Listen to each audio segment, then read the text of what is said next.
somewhere last month, and I'm going to throw a little light on another one. And I pray that the authority concerned should listen to me. And it's a statement. Dialogue now, so that you should not be knocking the door for dialogue and there's no dialogue. That's what God told me. I keep saying it. I said there is a spirit in this young man. It is bigger than what physical eye can see. I'm not an Igbo man, I'm a Yoruba man, but I'm speaking as a prophet. I said what I see in this young man is bigger than him. You see the man, the small boy that they call him, what is inside him is bigger. It's not just an ideology, it's bigger. I said, I see an animal. Which animal did I told you last time? I said what? A what? A what? A small puppy. And I say, I see a small puppy going forward. All of a sudden, I saw so many strange wild animals, lion, bear, great animals around the puppy. Then I saw the puppy look back and saw that the animals around him are so many. Suddenly the puppy, what I saw last month is different from what I'm seeing now. The puppy is developing some futures of wild animals. This prophetic word is not to the negative. It's very important. Take the Biafra agitation serious. Dialogue now. Because I see a time, doors are knocked, calls are made. People who are heady are saying we have come down, but these people are not willing to dialogue again. Please, redeeming the time, for the days are evil. Dialogue now. Dialogue now. I repeat it again. I'm not an Igbo man, but I'm telling you what I'm shown in the spirit. What? I'm seeing great people, important people in this nation coming together and saying, now, okay, we want to sit on the table, let us talk. But the people you want to talk with are saying, it's too late. Please, dialogue now. The days ahead are evil. Dialogue now. This is not a cry of a baby. It's a cry of an adult. I repeat it again. Dialogue now. Please. Every authority. There come a time when a revolution is about to take place. The power of gun, bombs, and bullets cannot hold an ideology. Please. Dialogue now. This is not the time of I have bullet, I have gun, I have bomb. This has nothing to do with bullet and bomb. If you know what I'm seeing in the realm of the spirit, everyone in federal authority should take the Biafra agitation serious. If you are once a founding father of this nation, sit down around the table and listen to your children. Dialogue now. This is not the time to arrest anybody. It's the time to hear the cry of the people. Dialogue now. Because it's going to be the last resultant solution at the end. But when you are asking, when the king comes down from his throne and he's saying, I'm ready to talk, and everybody is throwing stone at you, then you will know that it is important to dialogue with honor and prestige and go out and there is peace in the land.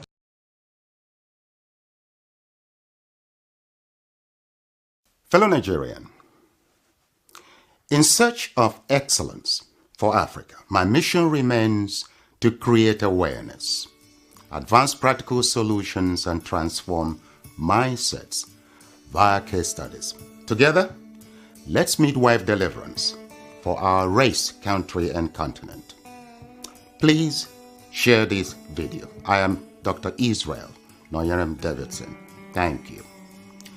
In 2001, US-led forces overthrew a Taliban-led Afghan government following the 9/11 attacks led by the Al-Qaeda leader Osama bin Laden. For the next 20 years, the US and allies enforced democratic ideals, built up Afghan security forces, and provided operational air cover. The Taliban continued to attacks. Now, eventually, under President Trump, the US promised to pull out if Taliban agreed to stop attacks and hosting terrorist groups. Today, the Taliban militants have declared Islamic Emirate of Afghanistan and overrun most of the country at lightning speed with little or no resistance from the 300,000 US trained and heavily equipped Afghan forces. US general could not believe an army could crumble at that rate. I did not, nor did anyone else, see a collapse of an army that size in 11 days. There'll be many postmortems on this topic, but right now is not that time. It is believed the Afghan soldiers, though diehards, had unquenchable allegiance to jihadist ideologies practiced by Taliban. There were Afghan soldiers by day, Taliban at heart, and Taliban at night. A situation some suggest currently exists in Nigeria too. So Afghanistan was simply handed over to the mullahs to govern based on their shared jihadist ideological leaning. The south and middle belt of Nigeria should wake up with urgency. The Afghan situation is cooking fast in Nigeria today. Afghanistan is number 1 on global terrorist list. Nigeria is number 3, second to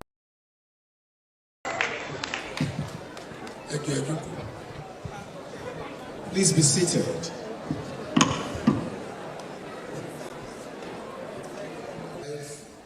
Verses 1 and 2. Ẹsẹ̀ Bíbélì kejì ní ìwé Ẹ́kísódù orí karùn-ún. I read, "Let my people go so that they may hold a festival for me in the desert. Who is the Lord that I should obey him and let Israel go? I do not know the Lord, and I will not let Israel go." Aaron and Moses Áárónì àti Mósè went to deliver God's message to Pharaoh. wọ́n lọ jíṣẹ́ Olúwa fún ọba Fáráò. And Pharaoh disdainfully Fáráò sì kọ̀ jálẹ̀. and he rejected the word of God. Kò sì gba èyí tí Ọlọ́run tí wọ́n mú wá fún un. But not only did he reject, Kì í ṣe pé kò gbà á lásán. he said he did not know God and he didn't want to know God, and of course he will not let Israel Ó go. ní pé ní òun ò mọ Ọlọ́run o, òun ò sì fẹ́ mọ̀, òun ò sì ní jẹ́ kí wọ́n lọ. Come to the title of my exhortation. Wọ́n wá sí orí ìwàásù ọ̀rọ̀ ìgbìyànjú bàbá wa. What then is testimony? Kí ni ohun tí à ń pè ní ẹ̀rí? Testimony is evidence given by a witness. Òun ni ohun tí a fi fúnni pẹ̀lú ẹni tó lè jẹ́rìí sí nǹkan. Testimony must put God first. Ẹ̀rí gbọ́dọ̀ fi Ọlọ́run ṣe àkọ́kọ́. As we have seen in Joseph. Bí a ti rí nínú Jósẹ́fù. Joseph did, and he made God the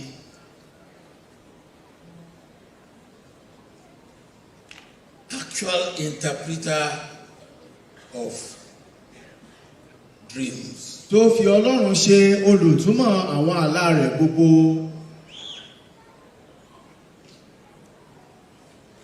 We must, in our testimony, A gbọ́dọ̀ nínú ẹ̀rí wa gbogbo. make God look good. Ká jẹ́ kí Ọlọ́run kó dára.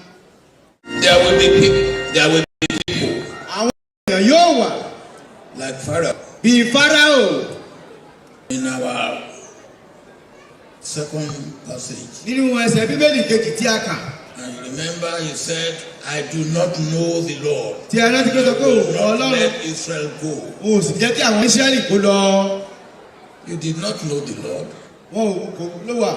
And you didn't want to know the Lord. Kò sì fẹ́ mọ Olúwa òun. He rejected even the words of the Lord. The message of the Lord. Ọ̀rọ̀ Ọlọ́run àti iṣẹ́ rẹ̀ gbogbo. And his end. Òpin rẹ̀ lẹ́yìn ọ̀rẹ́yìn. Was destruction. Ó ní ìparun. Self-destruction. Ìparun lójijì. Ọlọ́run fi ìtàn hàn. God showed him in miracles and finally in self-destruction the power and the mightiness of God. Ọlọ́run fi ìyanu hàn àti títóbi bó ti tó kó tó di pé ó parun. We have modern pharaohs. A ní àwọn Fáráò ìgbàlódé òní. Who do not know God. Tí wọn kò mọ Ọlọ́run. And don't want to know God. Wọn ò sì fẹ́ mọ̀. They will mock you. Wọ́n gàn yín. They will ridicule you. Wọ́n fẹ́ tẹ̀ yín mọ́lẹ̀. They will reject your words. Wọ́n á kọ ìyìn rere tẹ́ fún wọn lọ. No matter what testimony you give. Kò sí bí ẹ̀rí ṣe wù kó tóbi tó. That should never worry you. Ìyẹn ò gbúdọ̀ bìkítà sí òun.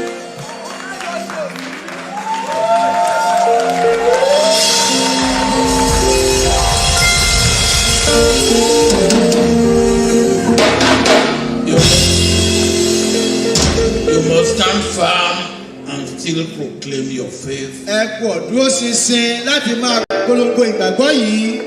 And your belief and what you know to be right. Àti ìgbàgbọ́ yín lórí ohun tí ẹ mọ̀ kí ó dára àti tó jẹ́ òtítọ́. The faith of Pharaoh must teach anyone a lesson of the mightiness and miracle and immensity of God. Ìgbàgbọ́ ti Fáráò yẹ kó kó ọ̀pọ̀ lọ́gbọ́n bí Olúwa ti tóbi àti bí ó ti lágbára tó. Success begets envy. Àṣeyọrí máa ń mú owú wá. Jealousy. Owú búburú. Pull him down. Láti fàlùlẹ̀ àwọn ènìyàn. PhD, I call it. PhD. Backbite. Ìṣòro ẹni lẹ́yìn. Reputation destroyers. Àwọn ẹlẹ́yàmẹ̀yà. Reputation destroyers. Àwọn tí máa ń ba kan jẹ́. Tí wọ́n ń bani lórúkọ jẹ́.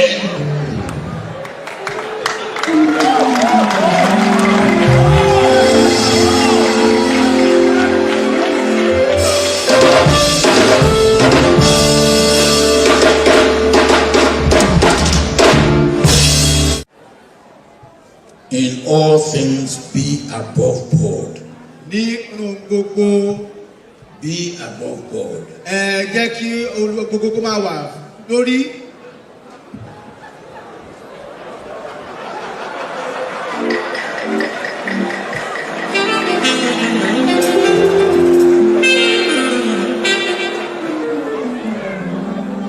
Nínú gbogbo nǹkan.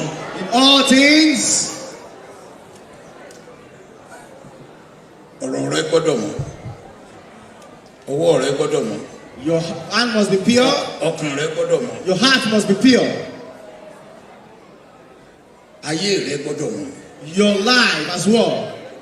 You must be completely be above all. Ẹ gbọ́dọ̀ jẹ́ pípé ní gíga ohun gbogbo. So what the bad belly people will do. Gbogbo àwọn tínú kan ń bí tán fi halẹ̀.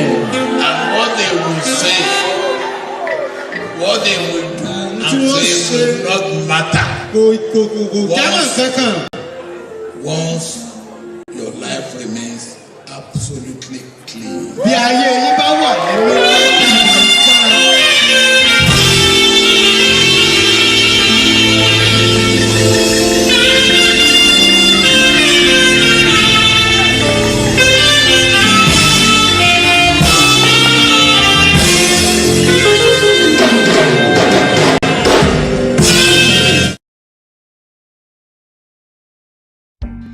The federal government, led by the Minister of Interior Abdulrahman Dambazo, met with the Miyetti Allah Cattle Breeders Association of Nigeria in Kebbi State, offering them the sum of 100 billion naira over 2 years to stop the kidnapping in the country.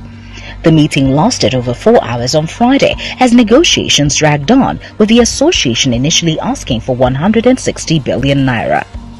The minister said that the strategy was part of the steps needed to tackle insecurity in the country as prescribed by the Economic Community of West African States, ECOWAS.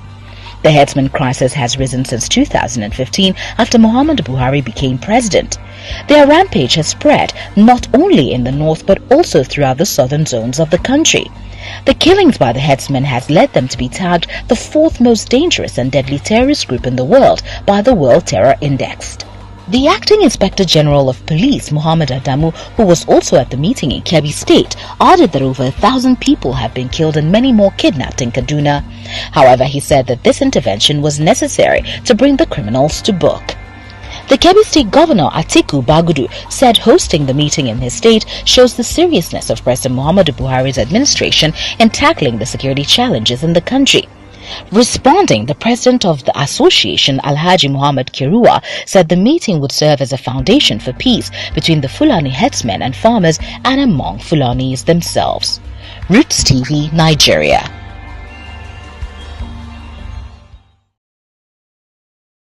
You must go and listen to Simon Ekpa, who is doing a very fantastic job.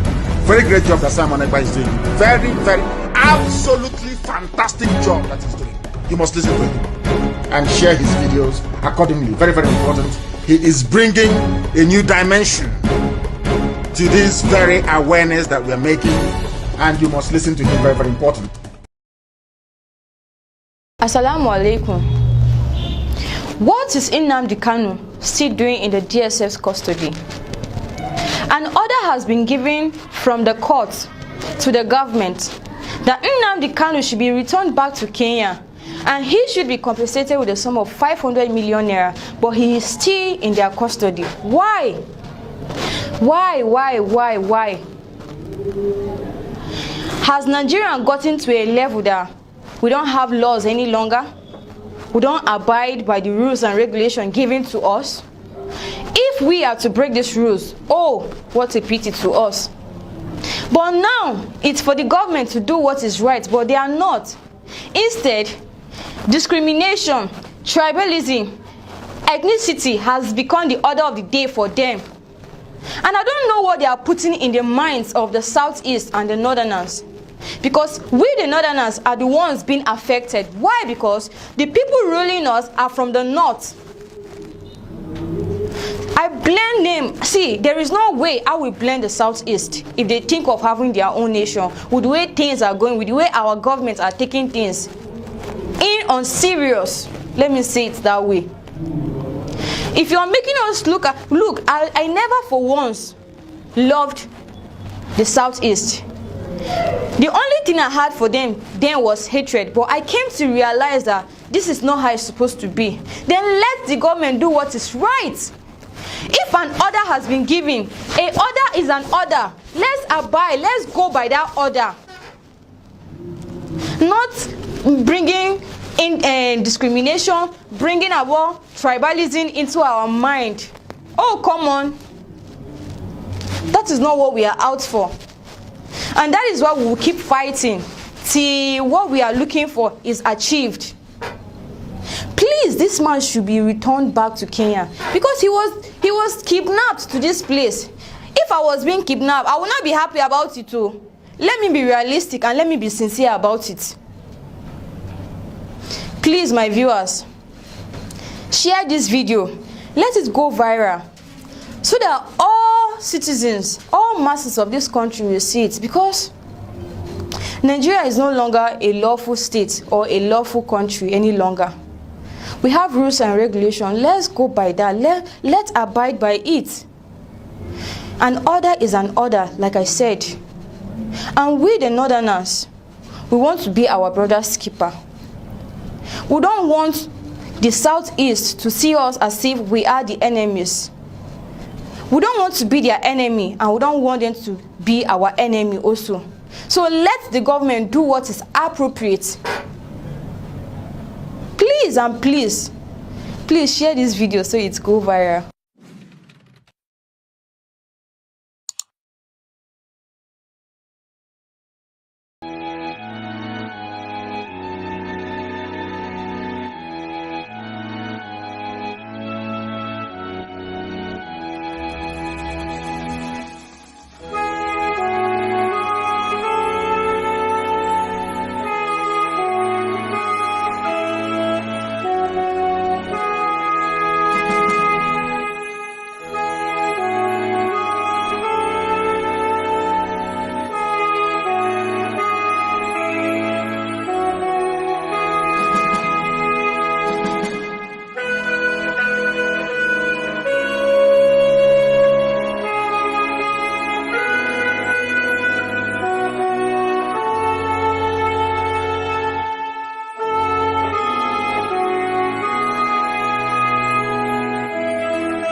IPOB, one family.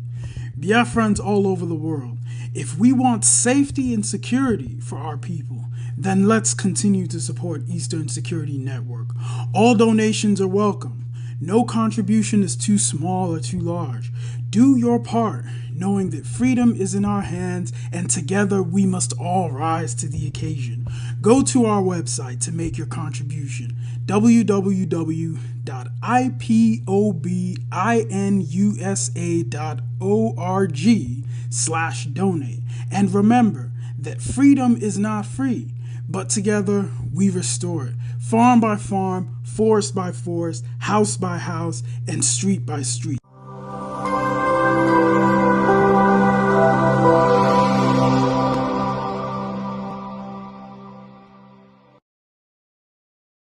Nigeria, on a daily basis, witness the impunity which is so-called Fulani herdsmen extremists who share an ethnic and religious identity with President Buhari and the Fulani elite, which now dominates all key institutions in Nigeria. To open an investigation specifically into the wide-scale and systematic killing of the civilian population, and most notably targeting the indigenous people of Biafra. Clear that now we've put the Biafran issue on the radar screen of the government, of the Biden administration, of Congress. Ongoing and wide-scale systematic killing of the civilian population, and again specifically targeting the IPOB. Of weapons being used against Biafrans, but affirmatively supporting an effort to have a independence referendum organized and conducted by the United Nations, as we've done in South Sudan. They formally open an investigation and look into what we are identifying as a genocide that's being committed by the Nigerian government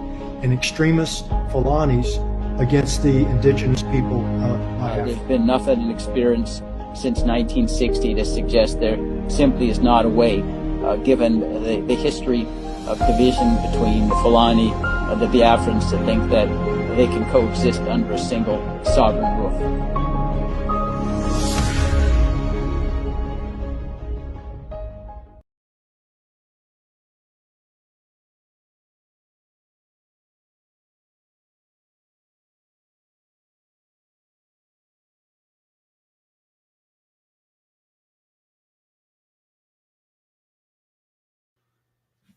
Good evening, good morning, good afternoon, fellow Biafrans all over the world. You are listening and watching live and direct on Voice of Biafra 97.5 FM in Biafra land. Live and direct on Enter Biafra and on all autopiloted IPOB media platform. This evening, we are hooked to almost over 15 channels. This evening, we are hooked to over 15 channels. We are hooked on Biafra Voice 247 TV. We are also live on Ugo Chris TV. We are live on Biafra Voice TV. We are live on Biafra Sunny TV. We are live on Sunny Demia. We are live on Voice of Biafra 97.5 FM Radio TV. We are live on Sunny Media. We are live on No Going Back Resilience Channel. We are live on Tube Survival. We are live on Biafra Freedom Voice TV. We are live on Gaddafi Biafra TV. We are live on Biafra Freedom Voice TV. We are live on Biafra Freedom Voice TV 2. We are live on Biafra Freedom Voice TV 3. We are live on Enter Biafra YouTube channel. We are live on Twitter. We are live on Twitch. We are live on Facebook. And as I am talking to you now, the Facebook channel will be switched off because Facebook has never been fair to us. So if you are watching from Enter Biafra on Facebook, you are going to be disconnected in this minute.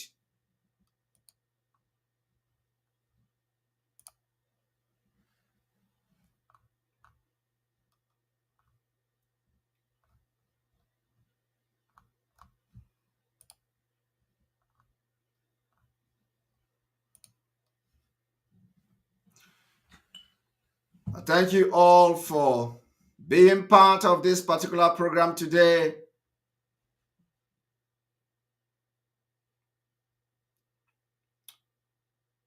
I think we are live on other platforms as well. Some people are writing YouTube Biafra, Critic News, and Chiamaka TV, and many more channels today are streaming this live and direct. At this point, in 31 minutes into this program, we have almost 11,000 viewers. We have just 30 minutes into the program, 2,200 or 2,300 on YouTube alone on Enter Biafra, and many other channels altogether from Enter Biafra channel 1 and 2, and Enter Biafra live streaming app, and Enter Biafra iOS and Android. I believe that this evening we will be addressing at least live 30,000 Biafrans. Today, the topic of the day, as you all can see, the Nigeria, a global threat. Nigeria, a global threat, and why it must dissolve this year, 2023, for lasting peace. The reason we are doing what we are doing is it is time for us to fight for our survival, the survival of the indigenous people of Biafra and many indigenous people, indigenous nationalities in Nigeria. For those of you who may have seen the topic of today, Nigeria is not just a threat to the indigenous people in Nigeria, but beyond. And what we have come to prove to you today is how Nigeria has become a global threat. We are going to do everything possible to make sure that Nigeria break up this year. I do not know about other ethnic nationalities, but at least I am speaking for Biafra people. And for that reason, we are going to do everything to make sure that we break away from Nigeria, either in peace or by war. When I say by war, some people are, they are going to be saying, why are you talking about war? Why are you talking about war? But I wanted to tell you something today. When Ojukwu led the defense of Biafra after 1967 war that lasted 3 years and ended in 1970, Ojukwu also said that Biafra can never get freedom without war. This same particular position and understanding also has the German mercenary. The German mercenary in the name of Rolf Steiner. The Rolf Steiner, who was fighting for the far side of Biafra, made a very powerful historic statement when he said he did not see this country getting their freedom without war. And he went further to say that even though Biafra war may end, that Nigeria will go into war again. I want you people to understand that today we are already at war. We are already at war, but some of you are not seeing it. Some of you are not seeing that we are already at war. And most of the painful part of this war is that it is called a silent war, where some foolish and stupid and evil part of Biafra people in Nigeria army are also being used. And that is why we treat you as enemy. I want you all to understand that this year, 2023, they have already declared war on Biafra. So the only thing we are going to do is that we will also make it open. The war will no longer be secret. The war that they have declared on Biafra will no longer be secret. We are going to make the war open, and we are going to drag all these politicians that are actually facilitated this war into this particular war. They are not going to know peace. We will drag them into the killings in Biafra land, from the head to the tail, from the governors to the senators to all the House of Representatives to the list of anybody representing anybody in Nigeria state from Biafra land. What we are going to do is not to declare war. The war has already been declared. But what we are trying to do is to make the war public. The secret war that has been going on in Biafra land, we are going to make it public. And when this public war, we are going to make it very public, everybody is going to get part of their own share. We can no longer allow you to fight and declare war and be killing our people in the secret. We are going to make it open. And we are also going to make our defense open. The way we are defending our land and our lives, the lives of our people, we are going to be making it open from now. From now on, you are going to be watching how we defend Biafra land and how we defend ourselves against terrorist state. A terrorist state in the name of this government of Nigeria that sponsors terrorism through the military and police and their secret service. So, even though they hide under the government power to kill our people, our defense will also be we are going to be making them public. It is no longer something that you are going to be seeing in the secret. So it is open. For those who don't understand that we are at war, this war has been going on for as long as I know, since 2021. The war has been going on secretly. We fought the war all through 2021 to 2022. It has been going on secretly, and there has been secret assassination of Biafra people. There have been secret extermination of Biafra people. There have been killing and massacre, genocide against us. The war go through 2022, and now we are in 2023. And let me tell you, they are receiving it from us. We are dealing with them. We are dealing with them in Imo State. We are dealing with them in Anambra State. We are dealing with them in any place they have found joy in killing our people. And we will continue to deal with them. They will not tell you that story. They are not telling you the story, right? All they do is to go and burn innocent houses, innocent people's house and homes and villages and market. If they want to burn people, they should go and confront the revolutionary army of Biafra. We are ready to face them. They shouldn't be burning villages. The villages have not done anything to them. If they want to face us, they know where our armies are. They should go there and engage them. If they want to start fighting, they should go where our armies are and engage them. Burning the villages cannot stop what we are doing. Burning the villages and burning the market, and we call it economic jihad, cannot stop what we are doing, and they cannot stop Biafra from going out of Nigeria and exiting this year. So, but I did not come here to do something else. What I have come here this evening is to educate you on the threat that Nigeria poses to the global, globally, that Nigeria is a global threat. And the earlier you disintegrate this year, the better for the West, the better for America, the better for Asia, the better for any country that has developed. So I'm going to bring analysis on this particular position.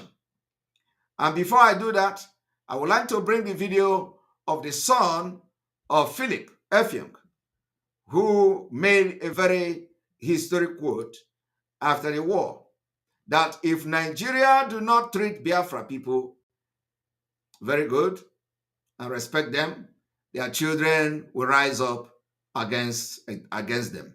And here we are. I am one of those children of Biafra that have rise up against Nigeria today. And I am not here to fight this freedom for long. This year will be the year we will do everything to drag Nigeria down.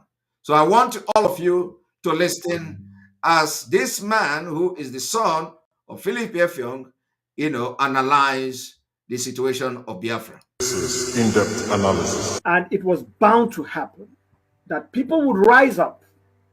My father said it. He said, if you don't treat these Biafrans well, their children will rise up. So he said, his father said it, that if you don't treat these Biafra children very well, their children will rise up. And we have risen up now. Let me play it again. This is in-depth analysis. And it was bound to happen that people would rise up. My father said it. He said, if you don't treat these Biafrans well, their children will rise up. So anybody that is acting as if they are surprised. Are you hearing it? I am bringing this up for those who will be writing to the ICC, for those who will be writing to the United Nations. We are writing too. You are not the only one writing them. You are writing the United Nations. We are writing United Nations too. You are writing to the ICC about Simon Ekpa. We are writing to the ICC too. So any place you write, we will write too. So you are not the only one who know how to write.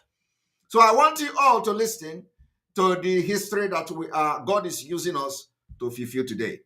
And those people that are writing those nonsense, just make sure that you don't enter Biafra the first 5 years of Biafra declaration. Make sure you stay in exile until our anger against you will come down. After 5 years, it may even be more. Don't just dream of coming to Biafra, because the fight we are fighting today has taken the life of many.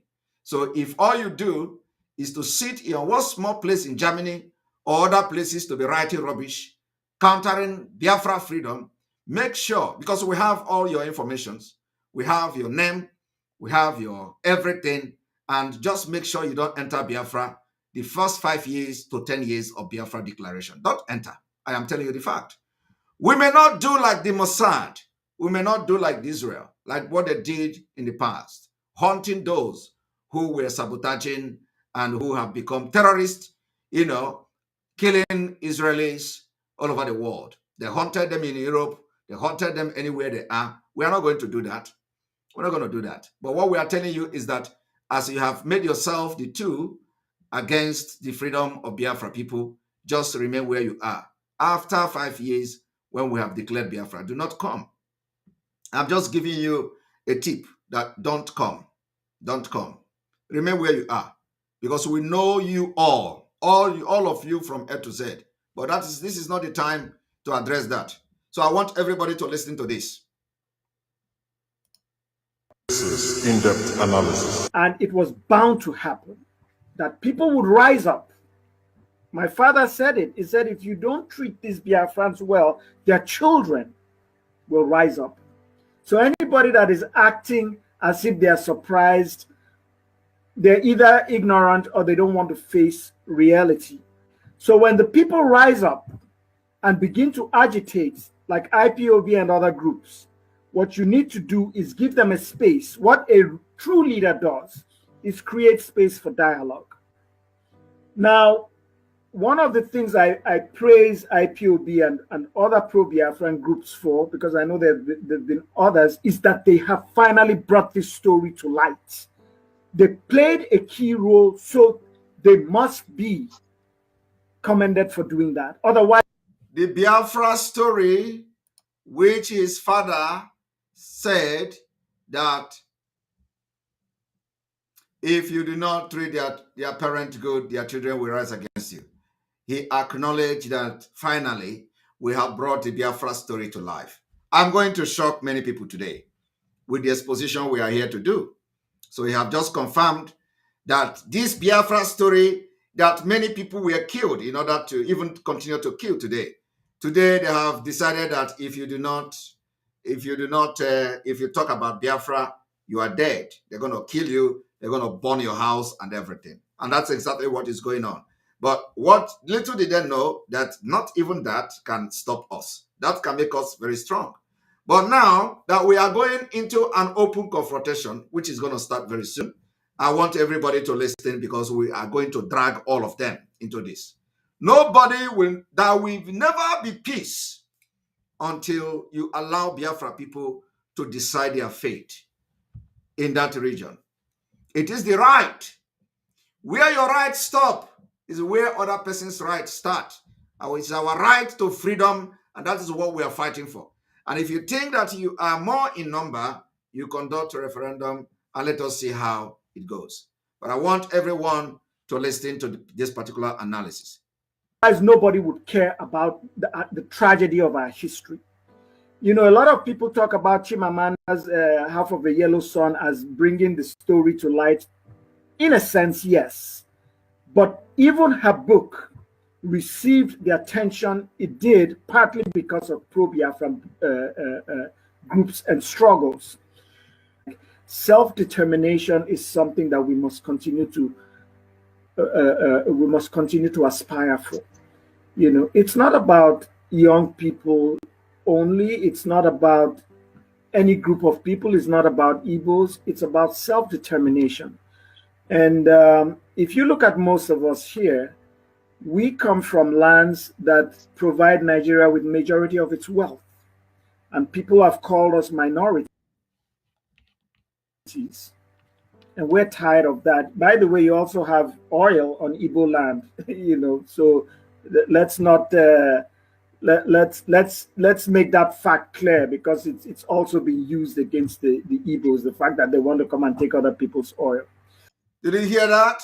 He is making it very clear that you also have oil in Igbo soil. So anybody telling you do not listen to the Igbo because they want to take your oil is a complete fallacy. That is the propaganda that the ignorant people are flying all over social media. So, and he is a son to Philip Effiong, and that particular position, he has corrected it today, that Igbos also have oil in their soil. So anybody telling you we are fighting for Biafra because of oil is a propaganda. Do not believe that. We need to understand that this is long-standing propaganda that goes back many years before many of us were born. This is propaganda that has demonized Igbos and has made us feel that we are somehow under the threat of Igbos. So that propaganda is still ongoing, even though the evidence shows that that's not true. And when I talk to my people, the things I tell them, who's your real enemy? You've been given a state since 1967, and you've given the opportunity to control your geographical space and your resources. How have your lives improved? Your lives have only gotten worse. The enemy is not Igbos. The enemies are within you, your right there in your state. The political and economic elite who are ready to sell you and sell their consciences to make a profit, to make wealth. You should recognize that those are your enemies. Those who would collude with foreign national oil companies to take your wealth away from you, so that your hospitals are in such bad shape. Your roads were horrible until Akpabio came and fixed most of them. Your institutions are deteriorating. You know, you are living in poverty. You can't even enjoy something as basic as electricity supply. So it is for us to redirect, refocus on the real enemy. And it's hard to say, within this space. I understand that time is against us, but we need to refocus and recognize who the real enemy is. And the enemy is not the people that we've lived with in harmony for generations, but those who would work with our enemies to undermine our lives, even though some of those people are right within our families, are from our ethnic groups, are speaking the same languages as we are. Those are real. When we understand that that's the real enemy, I think that will help us to come together and focus on that enemy, and not focus on what propaganda has told us, which is that our neighbors, the Igbos, are our problem. Unfortunately, some of our people are buying into it and are actually turning against Igbos for that reason.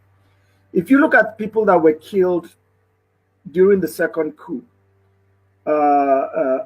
Major Ekanem, Major Isong, there's another name. There's someone. There was Major Rock.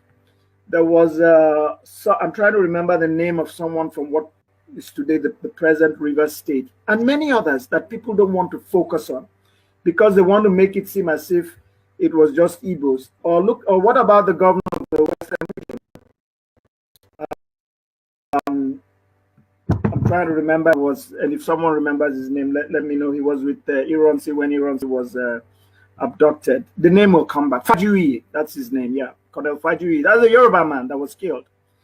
So the attacks, you can say in many ways they were primarily against Igbos, but they were not against Igbos because Igbos are Igbos. They were against Igbos because what they thought Igbos represented. These are the people that will challenge and prevent our complete domination and ownership of power. That's how they saw the Igbos, as people who wanted to control everything and take over power. And so anyone they felt was playing that role of trying to prevent them from gaining full power, they went after those people. That's why Fajuyi was killed. That's why there were attempts on my father's life. And my father had to flee from Kaduna in disguise and go to Lagos and eventually escape from Lagos to the east. Is he an Igbo man? No, my father could hardly make a sentence in Igbo. You look at the structure, the leadership of Biafra, the secretary to the government, Enu Akpan and Ibibio man as well. You look at people who play diplomatic roles like Mr. Kobara. I think he's an Ogoni man. Or think about the person who even came up with the name Biafra, Chief Opigo. Or think about one of the major propagandists in Biafra, Okokondem. Think about one of the greatest respected field commanders, Colonel Achibong. How many of these people are Igbos? So it is ridiculous. And that's how the Eastern government was on several levels. I agree, with people who say, well, the Igbos occupied, many key positions. That's true, but not only the Igbos. There were many others, some of whom I've mentioned, and the people I've mentioned were already in the Eastern government. There's the late Ekogin Ambasi, a lawyer. He was also quite significant in the Eastern region, played a number of diplomatic roles before the war. And in the war, I think he headed the Anang province and was also a militia officer. And a lot of these people were together in that body that came and demanded that it is time for us to break away. We're not wanted in this country. We need reassurance. We need safety. We're not getting it. And so we can't continue to exist in fear. We can't continue to exist in a situation where our lives are constantly destroyed. I was a little boy in Enugu before the war. That's where some of the earliest battles took place. And I remember people marching on the streets and they were singing, we are Biafrans fighting for survival in the name of Jesus. We shall conquer. And I remember those people. Sometimes we'll just march beside them. A lot of them were from a range of backgrounds. You could see traders there. You could see landlords. You could see teachers. So this nonsense about this thing being about the Igbos and the Igbo elite is crap. It's absolute crap, and it's one of those distortions that people use not just to denigrate Biafra, but to divide us. Wow, that's exactly what we are talking about. Haven't listened to Philip Effiong's son, saying it exactly the way it is. What they used to divide us. And he's a Biafran. So he's just trying to tell those who claim that Ndi Igbo, they are looking for Biafra because of oil, to understand that we also have oil in Igbo land, and we are not after the oil. We are going to have what we call brain-based economy. Come and fight for your freedom and take your oil. We're not interested in that. Now, this is one of it. Now we are going into the analysis of the day, which is Nigeria, a global threat. Nigeria, a global threat, and why Nigeria must disintegrate this year to enable lasting peace. When Nigeria become a global threat, you know what that means. But before we go into that, I would like to play one audio. This audio is in Finnish. This audio was recorded, is a report from a journalist from Finland in 1968, where it was said that Biafra is going to fight war again. And the prediction of Biafra or Nigeria going into war again is happening this year.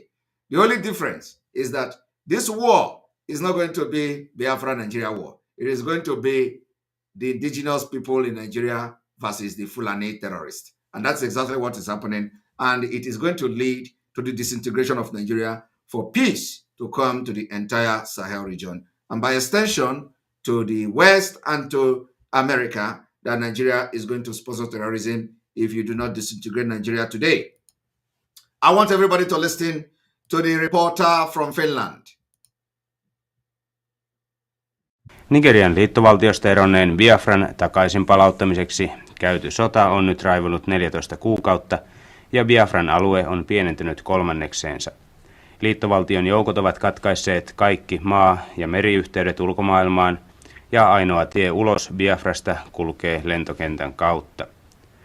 Biafran nykyisin 11-miljoonainen kansa taistelee pienellä muutaman 10 000 miehen armeijallaan monta kertaa suurempaa Nigerian liittovaltion armeijaa vastaan, joka armeija kuitenkaan sekään ei ole eurooppalaisen mittapuun mukaan suuri.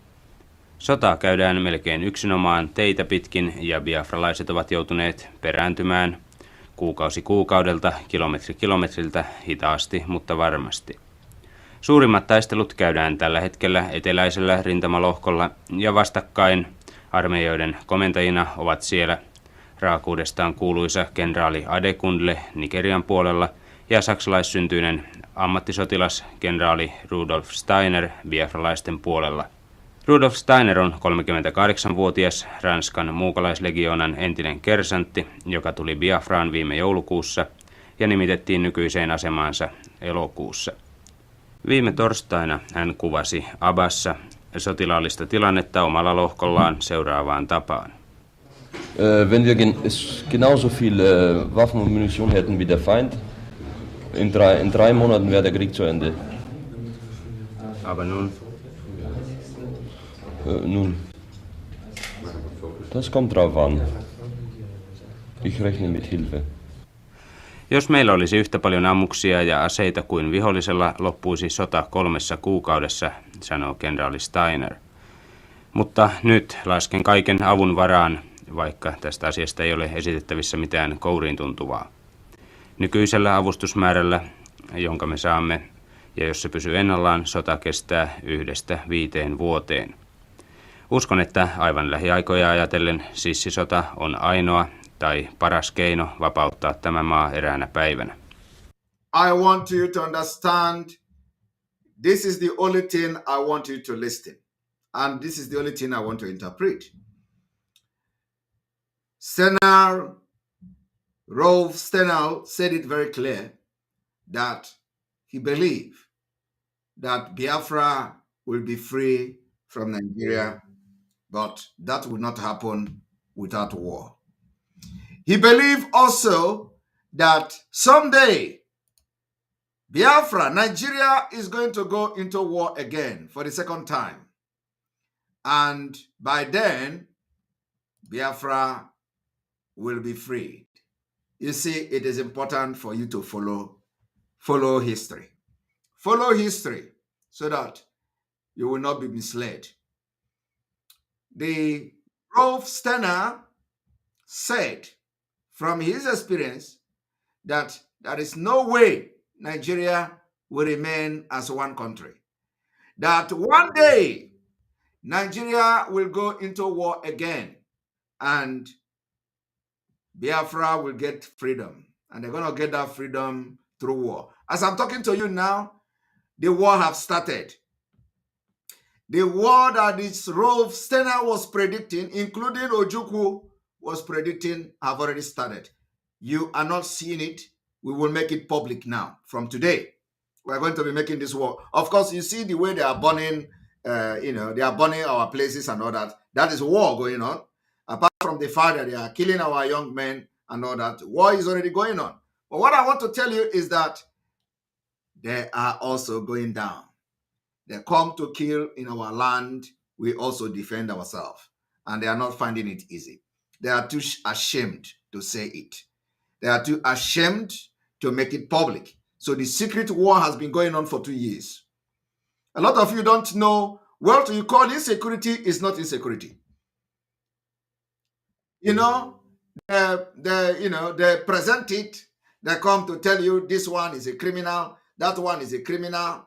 That war is that some kidnappers are there. There is nothing like that. What you see going on is war. And now that we are going to make this war public, you will understand the dimension of things. That what you think is insecurity are not actually insecurity. That are already what we call secret war. So I'm going to play it again for you people to listen. But of course, I'm not playing this for those who don't understand Finnish. I'm playing it for those who understand Finnish. But the only thing I want to interpret here, is when he announced or they reported that Rolf Steiner, the German mercenary, said that Nigeria will go to war again and Biafra will one day get freedom, but it must come through war. I want you to listen to that again for the second time. Kuukautta ja Biafran alue on pienentynyt kolmannekseensa. Liittovaltion joukot ovat katkaisseet kaikki maa- ja meriyhteydet ulkomaailmaan ja ainoa tie ulos Biafrasta kulkee lentokentän kautta. Biafran nykyisin 11-miljoonainen kansa taistelee pienellä muutaman 10 000 miehen armeijallaan monta kertaa suurempaa Nigerian liittovaltion armeijaa vastaan, joka armeija kuitenkaan sekään ei ole eurooppalaisen mittapuun mukaan suuri. Sotaa käydään melkein yksinomaan teitä pitkin ja biafralaiset ovat joutuneet perääntymään kuukausi kuukaudelta, kilometri kilometriltä, hitaasti, mutta varmasti. Suurimmat taistelut käydään tällä hetkellä eteläisellä rintamalohkolla ja vastakkain armeijoiden komentajina ovat siellä raakuudestaan kuuluisa kenraali Adekundle Nigerian puolella ja saksalaissyntyinen ammattisotilas kenraali Rudolf Steiner biafralaisten puolella. Rudolf Steiner on 38-vuotias Ranskan muukalaislegioonan entinen kersantti, joka tuli Biafraan viime joulukuussa ja nimitettiin nykyiseen asemaansa elokuussa. Viime torstaina hän kuvasi Abassa sotilaallista tilannetta omalla lohkollaan seuraavaan tapaan. Wenn wir genauso viel Waffen und Munition hätten wie der Feind, in drei Monaten wäre der Krieg zu Ende. Aber nun? Nun, das kommt drauf an. Ich rechne mit Hilfe. Jos meillä olisi yhtä paljon ammuksia ja aseita kuin vihollisella, loppuisi sota 3 kuukaudessa, sanoo kenraali Steiner. Mutta nyt lasken kaiken avun varaan, vaikka tästä asiasta ei ole esitettävissä mitään kouriin tuntuvaa. Nykyisellä avustusmäärällä. And this one is very important as well. Rolf Steiner said that if Biafra had arms, and ammunition that they would defeat Nigeria within 3 months. But because there were no arms and ammunition, the situation suggests that this war may last up to 5 years.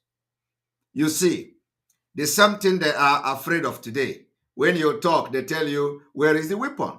Not that they don't actually want to fight Biafra to free, but they will ask you, where is your weapon? Yet, there are many Biafrans who call themselves Igbo billionaires, always parading themselves on social media, and they are only on celebrity, and they are parading themselves, and they claim they get money. They claim they have money, they claim they are wealthy, yet they don't want to bring the money to fight for the freedom of their people. When you talk, they will tell you, where is the arms and ammunition? And they want to compare themselves with the Israelis. Why Israel, why the Jewish businessmen in America came together, brought their money. They brought money during the time when Israel went to war for the liberation of Israel. They brought money. They had money. The Jewish people in America. Today, when you talk about the Biafra people, they ask you, where do you have the weapon? Not that they don't know that you actually need to fight to get your freedom, but they will want you to say, where is your weapon? Only when you show them weapon, they are going to support you. Is that not stupidity? But we're not going to look at them. There is something that we are going to do to them when the time comes. But I'm telling you today that you see, we will surprise all of you very soon. When we will come out, you are going to look for us and we will not be reachable. I want everybody to watch this. Jonka me saamme, ja jos se pysyy ennallaan, sota kestää 1–5 vuoteen. Uskon, että aivan lähiaikoja ajatellen sissisota on ainoa tai paras keino vapauttaa tämä maa eräänä päivänä. Nigerialaisilla on Aban rintamalla noin 30 000 miestä ja meillä on 5 000 miestä, sanoi Steiner. Nigerialaisilla on tykistöä, englantilaisia Saladin-panssareita ja Ferret-panssariautoja. Heillä on kaikkea, mitä tarvitaan nykyaikaisen sodan käymiseen. Meillä on tykistöä, mutta ei granaatteja. Olemme saaneet 5–6 tykkiä sotasaaliksi, muuten olemme käsiaseiden varassa. Vihollinen on nyt rauhallisempi, sen eteneminen pysäytettiin 2 päivää sitten. Ennen sitä pojillemme annettiin määräys pitää asemansa ja annettiin 2 panosta. Ymmärrättehän, miten siinä käy. Minä en ainakaan yrittäisi ottaen huomioon senkin, että toinen näistä on säilytettävä itseä varten, sanoo Steiner. Pour défendre la position, vous voyez ce que c'est? Alors c'est très difficile, psychologiquement parlant. Je me mettrai pas moi avec 2 cartouches pour tenir un front, vu que je tiendrai la dernière pour moi. C'est problématique. Muiden lehtimiesten takia Steiner vaihtoi välillä puhumansa kielen ranskaksi. Hän kertoi menevänsä silloin torstai-iltapäivänä Oken rintamalle, joka Steinerin mielestä on tärkeämpi kuin Aban rintama. Aba on poliittinen tavoite. Abassa on vain osoitettava, että vihollinen ei kykene menettelemään mielensä mukaan. Mutta toisella rintamalla on torjuttava vihollisen strategisia päämääriä. Sieltä käsin se voi yrittää eristää Ibomaan itäosan kokonaan. Ja silloin sotilaallinen vastarinta voi kokonaan luhistua. Tässä vaiheessa ei vielä voida siirtyä tavanomaista sodankäynnistä sissisotaan. Sodankäynti on täällä erilaista, sanoo Steiner. Henkilökohtaisesti en epäröisi tappaa nigerialaista, joka on tappamassa siviiliväkeä, mutta kun esimerkiksi haavoittunut vihollissotilas joutuu käsiimme, pidän luonnollisena, että noudatamme kansainvälisiä sopimuksia, vaikka emme olekaan niissä sopimuspuolina. Nigerialaisethan ovat sitoutuneet noudattamaan niitä, mutta eivät käytännössä tee niin, väittää Steiner. Now, I do not need to go more into this particular report from Finland in 1968. I'm going to make this full report, which is about 16 minutes, available to every Biafran on YouTube. So we are going to stream it live on YouTube, and it's just about 16 minutes. And this is the national broadcasting of Finland called Yle. So it is there, available in their archive. And I want you also to listen to how we start this exposition this evening, how Nigeria is a global threat and why it must end this year for peace to reign. I want every one of you to pay very much attention to what we're about to do.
Right.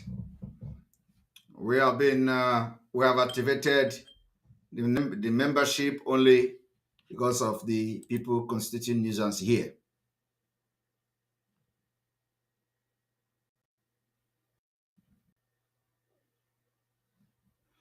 All right. I want you all to understand this. We are about to start one of the, best expositions so far on how Nigeria has become a global threat. Now, this particular video you are about to listen was recorded a few years ago.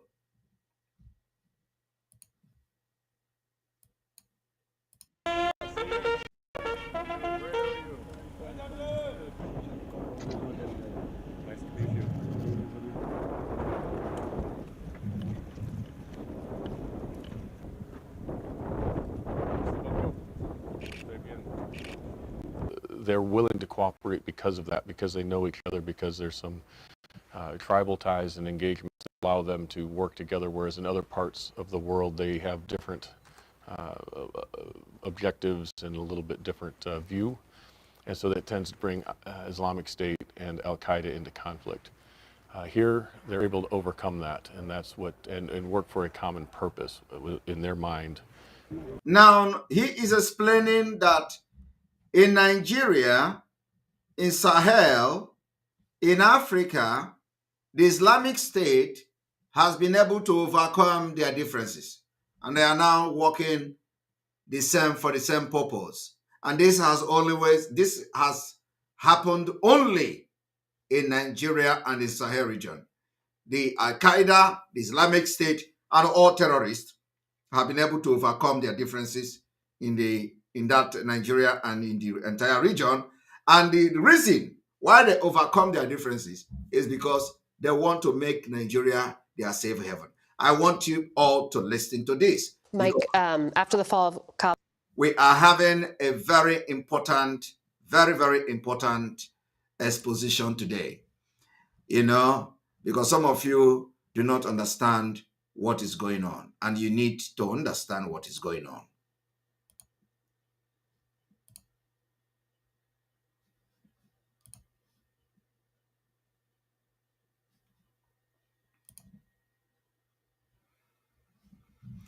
All right, so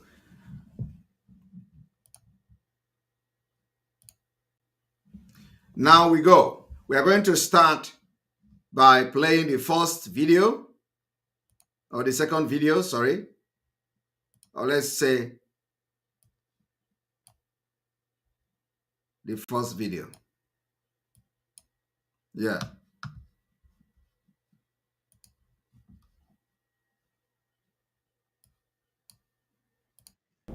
They're willing to cooperate because of that, because they know each other, because there's some tribal ties and engagements that allow them to work together, whereas in other parts of the world they have different a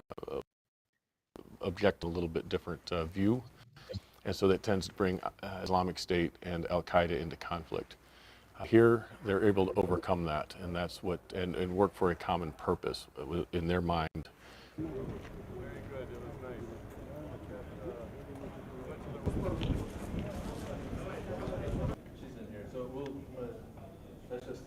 I think long term, and we don't know when this will happen, but long term they want to establish themselves, they want to establish a caliphate, and they are willing, we know they have not only the desire, but the will to attack the United States and the West. Are you hearing that? This man, the general from the US, confirmed that with what is happening in Nigeria today, that they know that Boko Haram, Islamic State, Al-Qaeda, all of them have joined forces together in Nigeria to overrun Nigeria. And then after that, that they are going to attack the United States and the West. That is the reason why you see Nigeria a global threat, and why it must be dissolved this year, 2023, for lasting peace. So now, when you dissolve Nigeria, what this general predicted that is going to happen many years ago, of course, is already happening. So when you dissolve Nigeria, you are actually saving the attack against America. When you dissolve Nigeria, you are actually saving attack against the West.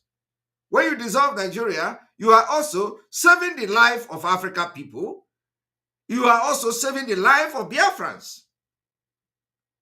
So you see, what we are fighting for is not the presidency of Nigeria. It's not to resource control. We are fighting for survival. We are fighting to safeguard our unborn children and unborn generation. This is what many people don't understand. That with what is going on today, we have gone over beyond those things of resource, be Nigeria better, because we are now fighting for survival. It is when you are alive, you can do something. So that is the reason why we are going to put our life online, to make sure that we do not validate Nigeria in Biafra territory this year. So I want you people to understand that with this analysis and what you are going to watch again, you will understand that Nigeria has become a global threat. And this is manifesting every day by day. But long term, they want to establish a caliphate, and they are willing, we know they have not the will to attack the United States and the West. You said that they will establish a caliphate. Establish this caliphate, that they know, the Americans know, that what is going on in Nigeria, that they are willing to attack the United States and attack the West. And that's exactly what they are going to do. So by the time they lay their hand on our resources, by the time they are in control and in charge of our resources, they will be shipping and exporting terrorists to America and to Europe. And you'll be seeing terrorist attack everywhere. That is the idea. That is the plan. And exactly what is going on today. Now, I want you all to listen to this man again.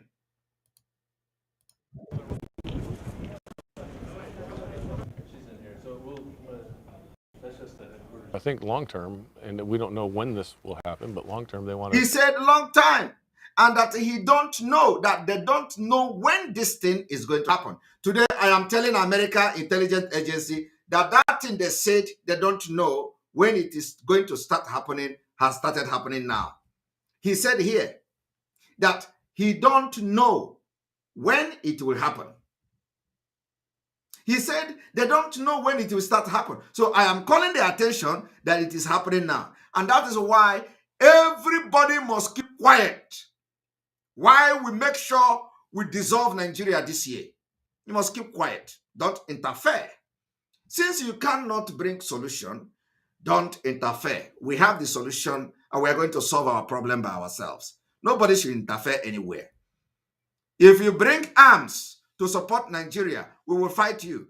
Because I know by the time we start, many countries will come. It is the best interest of everybody is fighting for interest. So by the time we start this fight this year, which you already started. We only want to make it public. You are going to come to us. If you like, go and supply Nigeria with weapon and let us see who is going to fight and use your weapon to fight against us. You are going to fight a war that you can never win. Because as I'm talking to you today, every indigenous people in Nigeria, they want to, everybody want out. The same thing you are scared of is the same thing the other tribe in Nigeria are scared of. So we are ready. But what we are saying is that do not interfere. If you interfere, we will fight you. We will fight you. It doesn't matter who you are. Whether you are America, we are going to make friends with your enemy and fight you back. It is going to happen. I just pray that it doesn't go to that extent. So keep away. Keep yourself away. Since all of you, the America, Europe, everybody is quiet. Just remain silent and allow us to fight our fight and get our freedom this year. As simple as that. Whether we are going to kill ourselves is not your business. Because you have demonstrated not to be your business. You have demonstrated that the only thing that matters to you is our natural resources. So keep quiet. European Union must keep quiet. The United Nations must keep quiet. You know, when I speak like this, some idiot in Finland, so those who don't know their left and right, who cannot even stand me, they will be, hiding in their wardrobe and be writing nonsense. I said, we are going to play the audio of the meeting we had in Finland. So there is nothing like Igbo community. Igbos don't have community in Finland. What we have in Finland is Igbo Union in Helsinki, Igbo Union in Turku, Igbo Union in Vasa. There is nothing like Igbo community. And that is why all these Fulani propagandist media, like Vanguard News, will be writing rubbish. Somebody who is Kisilogy, nobody who knows Kisilogy, will put his name in a paper and they are writing it. It only end on social media. On social media. The only thing they achieve is that I'm talking about it like this. They can't do nothing. These are non-entities. These are the people that I know. And they know my capacity. They know me. They know the capacities of Biafrans in Finland. They hide the other, the thing is that some people don't even know the people that they are calling Igbo community. People that don't have nothing. People that are worthless individuals. In the meeting, the other one was, we are going to post every picture of those who are in that meeting. We'll post all their pictures for Biafrans to see them. Because when we were in the meeting, it was supposed to be a secret meeting and would never arrive at any resolution. The meeting, when we arrived at meeting, everybody dropped their phone. Everybody dropped their phone. Nobody went to the meeting hall with phone. They were asking questions. I responded and addressed every single question they asked. And they were happy. Even the so-called Kisilogy, very sluggish and very stupid guy, all of them, I addressed their question. And then after that, him, the so-called Kisilogy, went and physically assaulted one of the Biafra elder in that place, kicked his courtroom. These are the people that they will put their name on a paper and Vanguard will carry it. Because everything that is against Samonekpa, whether it's a dog, they are going to carry it. Whether it's a mbe, whether it's a tortoise, they are going to carry it. Whoever writes anything against Samonekpa, just write something. Just say you are writing against Samonekpa. Then you have made name. They are going to carry you on Vanguard. Vanguard is what they are. Sahara Reporter, everybody will carry it. Just, if you want your name to be on Nigerian newspaper, just write against Samonekpa, you are there. But you see, not everything will address. There are things that will address itself. First of all, there is no Igbo community in Finland. There is no address. There is nothing like Igbo community in Finland. What you have in Finland is Igbo Union. And the people that made Igbo Union in Finland was not where these whole people who wrote this nonsense, where they were not there. I was the chairman of Igbo Union for 4 years. All the ex-chairmen that was in that meeting, everybody, with the meeting, everybody left. And the next thing is that they were, because that was exactly the reason. First of all, they shared secular, and the secular was being shared in all Nigeria, all this Nigeria P2B WhatsApp group. These are the people who cannot make ordinary press release for the killing in Alibo. I want to tell you people one story. These people, Finland, you see, some years back, we bought wheelchair to send to Alibo. These are the people that are writing about Igbo. We bought wheelchair to send to Alibo. And after we bought wheelchair, they begin to argue which state we should send the wheelchair. Some people say Enugu. Some people say Ebonyi. Some people say Imo State. Some people say Anambra. Some people say, oh, there are some people in Abia State. They begin to drag where to send wheelchair that Igbo Union in Finland bought. Before that wheelchair was even launched, the man that is writing as assigning as a chairman of Igbo Union today sabotaged it. He made sure that the Igbo Union chairman then did not succeed. At the end of the day, after 2 good years or 3 good years, the wheelchair was packed and they are looking for where to send the wheelchair to. At the end of the day, the wheelchair was shipped to Nigeria. Now, share the wheelchair to the people who call themselves Igbo Union in Finland. Not share wheelchair. For many years, it was me, Simon Ekpa, that single-handedly bought the wheelchair from Igbo Union Finland. I bought the wheelchair. Before I bought those wheelchairs, all the wheelchairs were, all of them were just, they have been, rust. The rust is everywhere. I bought the wheelchair, all of them, I bought the wheelchair. And I sent it to Ebonyi State to be given to people that are handicapped. Igbo Union Finland could not send ordinary wheelchair. They could not decide where to send this wheelchair. I single-handedly bought it from them many years back. Today, these are the people that will come to write about Igbo. Have you ever heard anything about Finland, about Igbo Finland? It is because of this Biafra struggle that you are hearing Igbo Finland now. Do you know where Finland is? Do you know that there is something like Finland before? It is because of this Biafra. These are people who are worthless, non-entities. People that can't talk when I'm talking. They will hide themselves and write sign signature. They say Igbo Union. Did you see logo?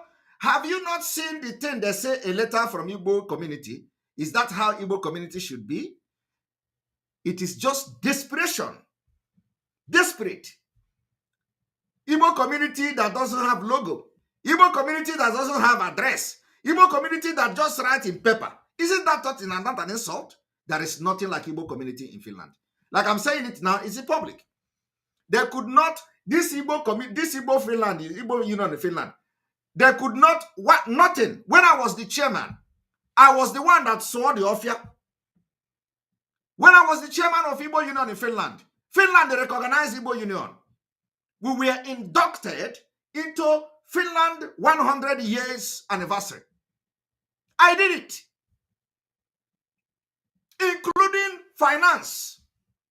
I got finance from Finland to support Igbo Union. How many of them have done it? So all this nonsense, people that are worthless, non-entity, they just carry them. We are Igbo Union, executive. The other one, they call Obi West, carrying paper, writing rubbish. So people that cannot stand where people are talking. But when I will remember them is coming, not now. We are fighting for Biafra. Shebi Obi, is it not February? February. I will keep quiet and watch them. Let us finish this. Let us finish this fighting. We are going to fight. Nigeria is not going to conduct election in Biafra land. After that, we are going to count how the going forward is how it's going to be. So disregard anything Igbo community. There is nothing like Igbo community. These are non-entities, people that have nothing to offer to the community that they claim they are the executive. They have nothing to offer. Not brain, not wisdom, nothing to offer. Ordinary wheelchair, not even new wheelchair, old wheelchair. You know, Achikota Tingwom wheelchair. These people could not share to Ndibu. And I handedly bought it from them and shared to people in Ebonyi State. I did it, and I'm proud of that. And I will do it again tomorrow because they have nothing to offer. They will now write because Obi is contested. Some of them are from Anambra. Like the one Obi West that was writing rubbish that day. He's from Anambra. You know, when you make yourself the enemy, we will tell you that you are our enemy. And we are going to do that enmity very well. I am a case too. I know where to be punching some of them. Don't worry.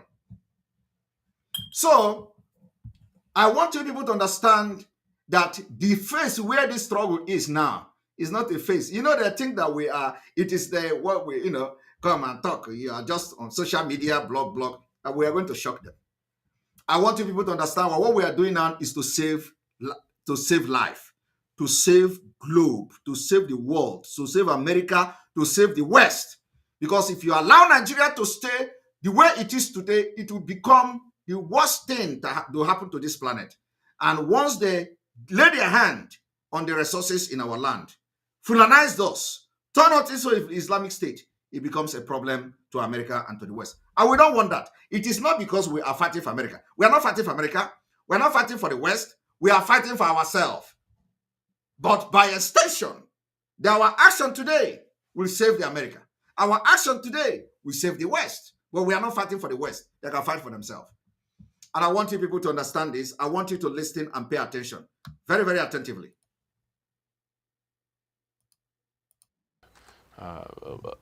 Objectives and a little bit different view. And so that tends to bring Islamic State and Al-Qaeda into conflict. Here, they're able to overcome and common purpose.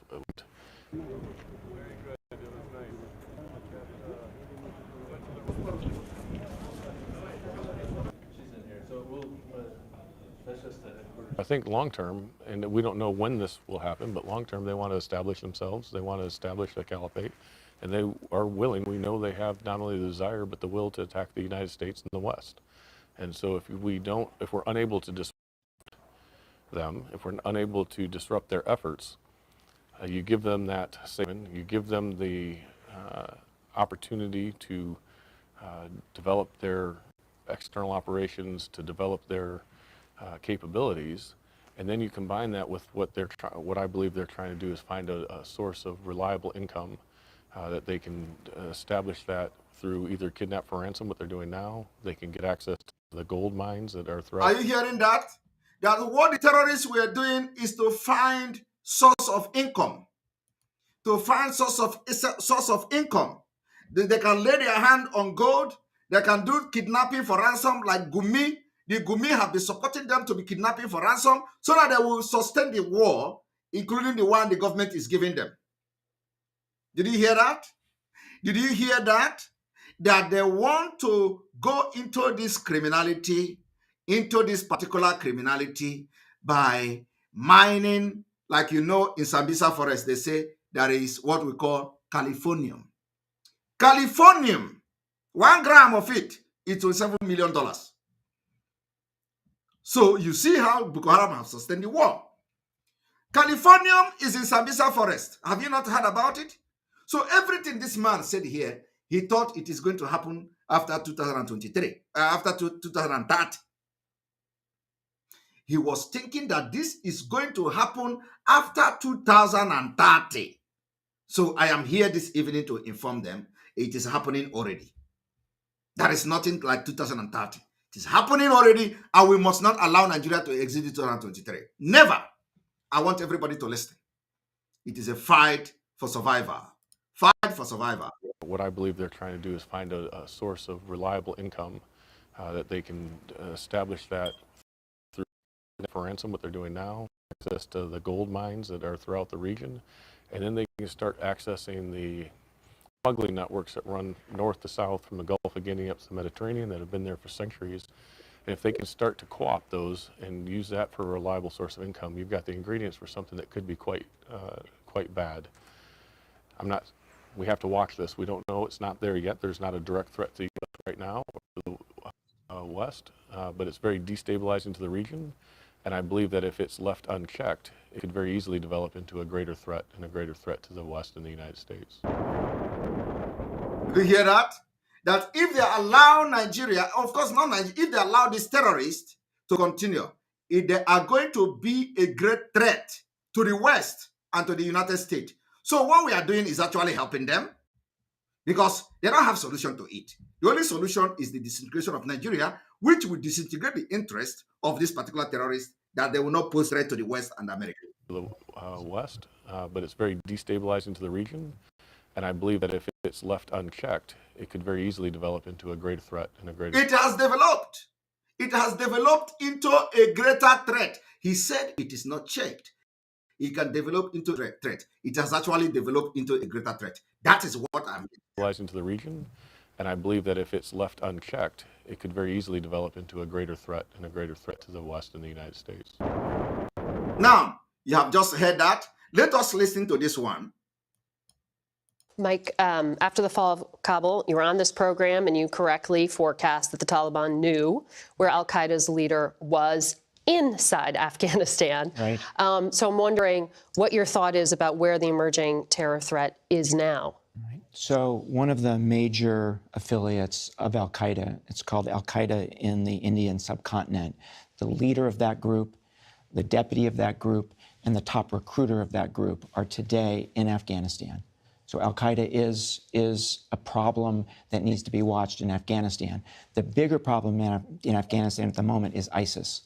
And ISIS, almost weekly attacks inside Afghanistan. The biggest worry is that they are increasingly recruiting from neighboring countries.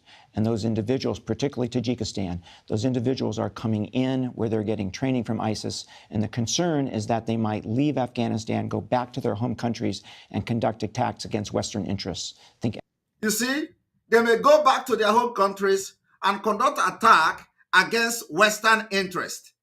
That is this only solution to this from the African, perspective or the African context is that you must divide Nigeria. I'm not saying you should divide.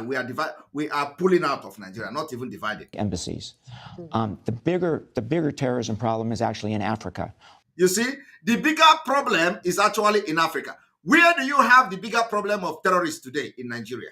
Is there any other country in Africa that you have actually a bigger terrorist threat? It's in Nigeria. I want you to listen. He mentioned Afghanistan. Afghanistan was not even a bigger one. Afghanistan that has almost the best military, U.S. military hardware, military equipment, fighter jet, helicopter. This man say Afghanistan is not even a threat. The bigger threat is in Africa. Where will you say presently? Which African country presently have the most highest terrorists?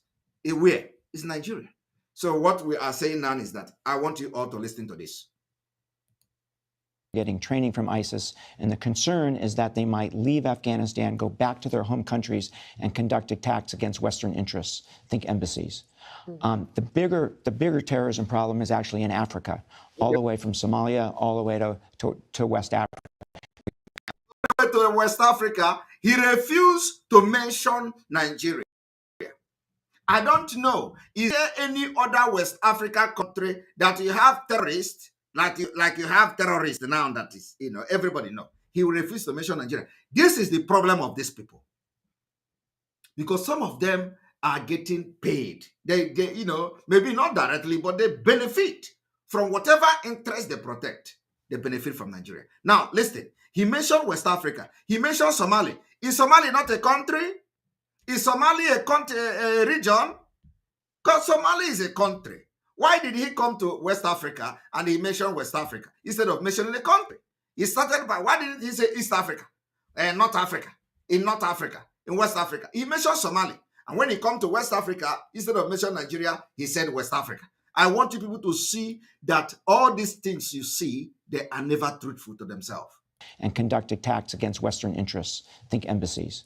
The bigger terrorism problem is actually in Africa, all the way from Somalia all the way to West Africa, where you've got both Al-Qaeda affiliates and you've got ISIS affiliates. They have control huge swaths of territory.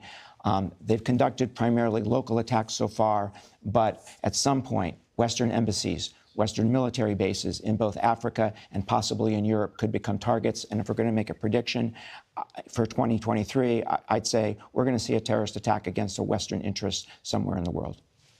Are you hearing it? That in 2023, the prediction is that you are going to see terrorist attack in some Western world. Terrorist attack in some Western world because they have succeeded in gaining some kind of safe haven in Nigeria. I want you people to understand that this is the propaganda. When you hear media propaganda, this is it. Against Western interests, think embassies. The bigger terrorism problem is actually in Africa, all the way from Somalia all the way to West Africa, where you've got both Al-Qaeda affiliates. You see, I don't understand. Why would somebody be mentioning all the way from Somalia instead of saying North Africa? And instead of coming to say to all the way to Somalia to Nigeria, he said all the way to Somalia to West Africa. What does that make sense? It doesn't make sense. That is to show you he is not being truthful to himself. And you've got ISIS affiliate in Africa, all the way from Somalia all the way to West Africa, where you've got both Al-Qaeda affiliates and you've got ISIS affiliates. They have control huge swaths of territory. They've conducted primarily local attacks so far, but at some point, Western embassies, Western military bases in both Africa and possibly in Europe could become targets. And if we're going to make a prediction for 2023, I'd say we're going to see a terrorist attack against a Western interest somewhere in the world. Well, that's terrifying. It's sobering. It's a reminder that declaring victory was too early. Terrorism has always waxed and waned. It has always gone up and down. And I think it's starting to bounce back again. And I want you all to understand that, one moment. Mike. One moment. I want you all to understand there is a news coming up just a few moments ago that, a man, they're called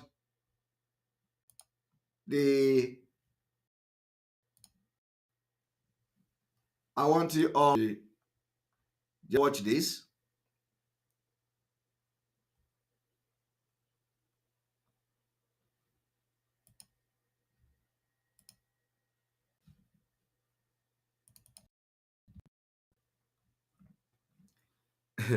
He said that, I want people to understand that, like I said, I'm making it official today. I said that what you hear when they say insecurity in the Southeast is not insecurity. We are at war. Now the war is becoming official. And when you look at what this man said, they said, President Buhari has approved the deployment of advanced technology to tackle insecurity in Southeast Nigeria. This man have not approved the deployment of advanced technology to tackle the killings all over Nigeria, to tackle the Fulani invasion in southern Kaduna. He did not approve the technology to be deployed in Kaduna. He did not approve this particular technology to be deployed in the Northeast. He did not approve this technology to be deployed in the Northwest. He did not approve this technology to be deployed in Benue State and, of course, in the Middle Belt, where Fulani has massacred millions of people, and today we have millions of people in IDP camp. He has not deployed them even to his hometown, where his convoy and all his men is being attacked as the state manage them. But he is deploying it to the Southeast to tackle insecurity. He is not deploying it to tackle insecurity. He is deploying it for war because we are already fighting war there. I do not understand the insecurity that the market, women, where women sell, do buying and selling. I don't know what kind of insecurity or security threat does a market pose to the Nigerian military. I do not understand what security threat do market that they do buying and selling.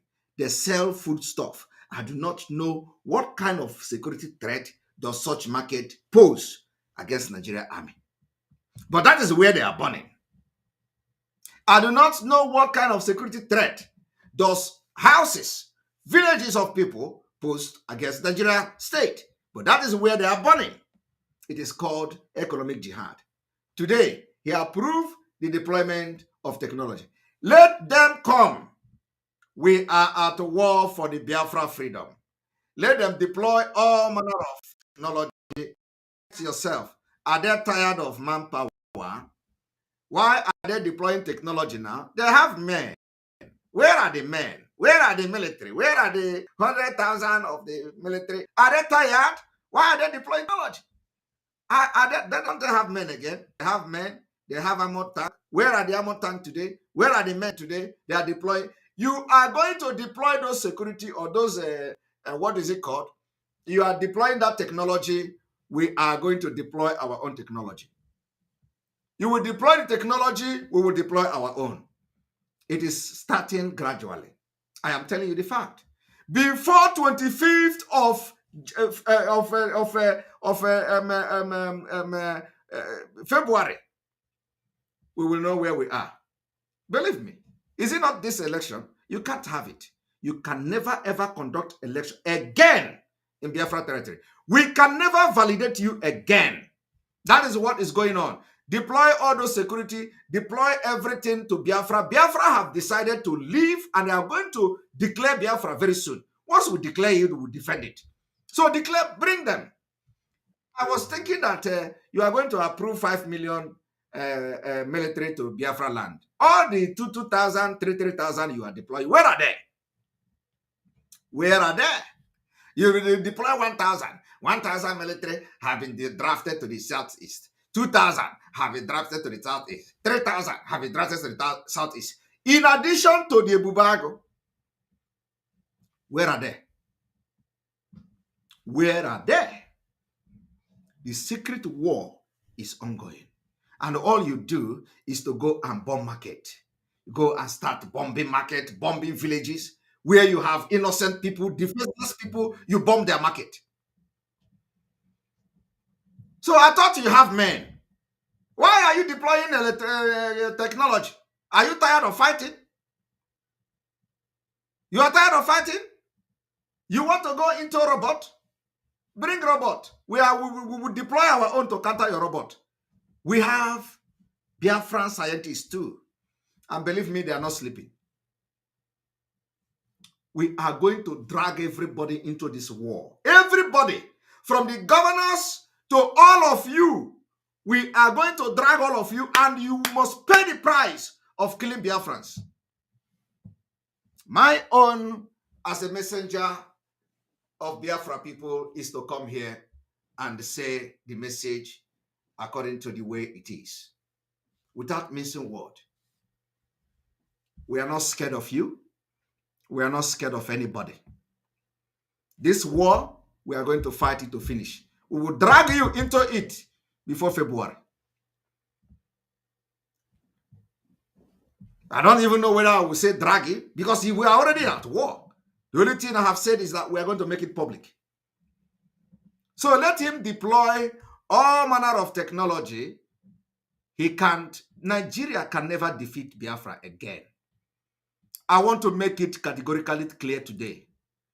And those who are thinking that what we are doing is a joke, or that it is what all these criminals who have done it in IPOB before, where, this sabotage Mazenam can. If you think that that's what we are doing here, you are in for a very long thing. Believe me.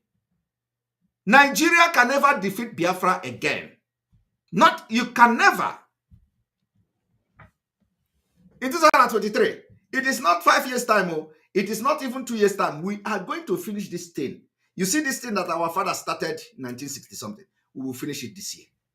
You see all the prediction, Nigeria will break up. This one, it is all this prediction we end this year. It is a fight for survival. Record me, cut it, send it to ICC, send it to UN, send it to everywhere. This fight, I know my right, and I am fighting it with everything in me.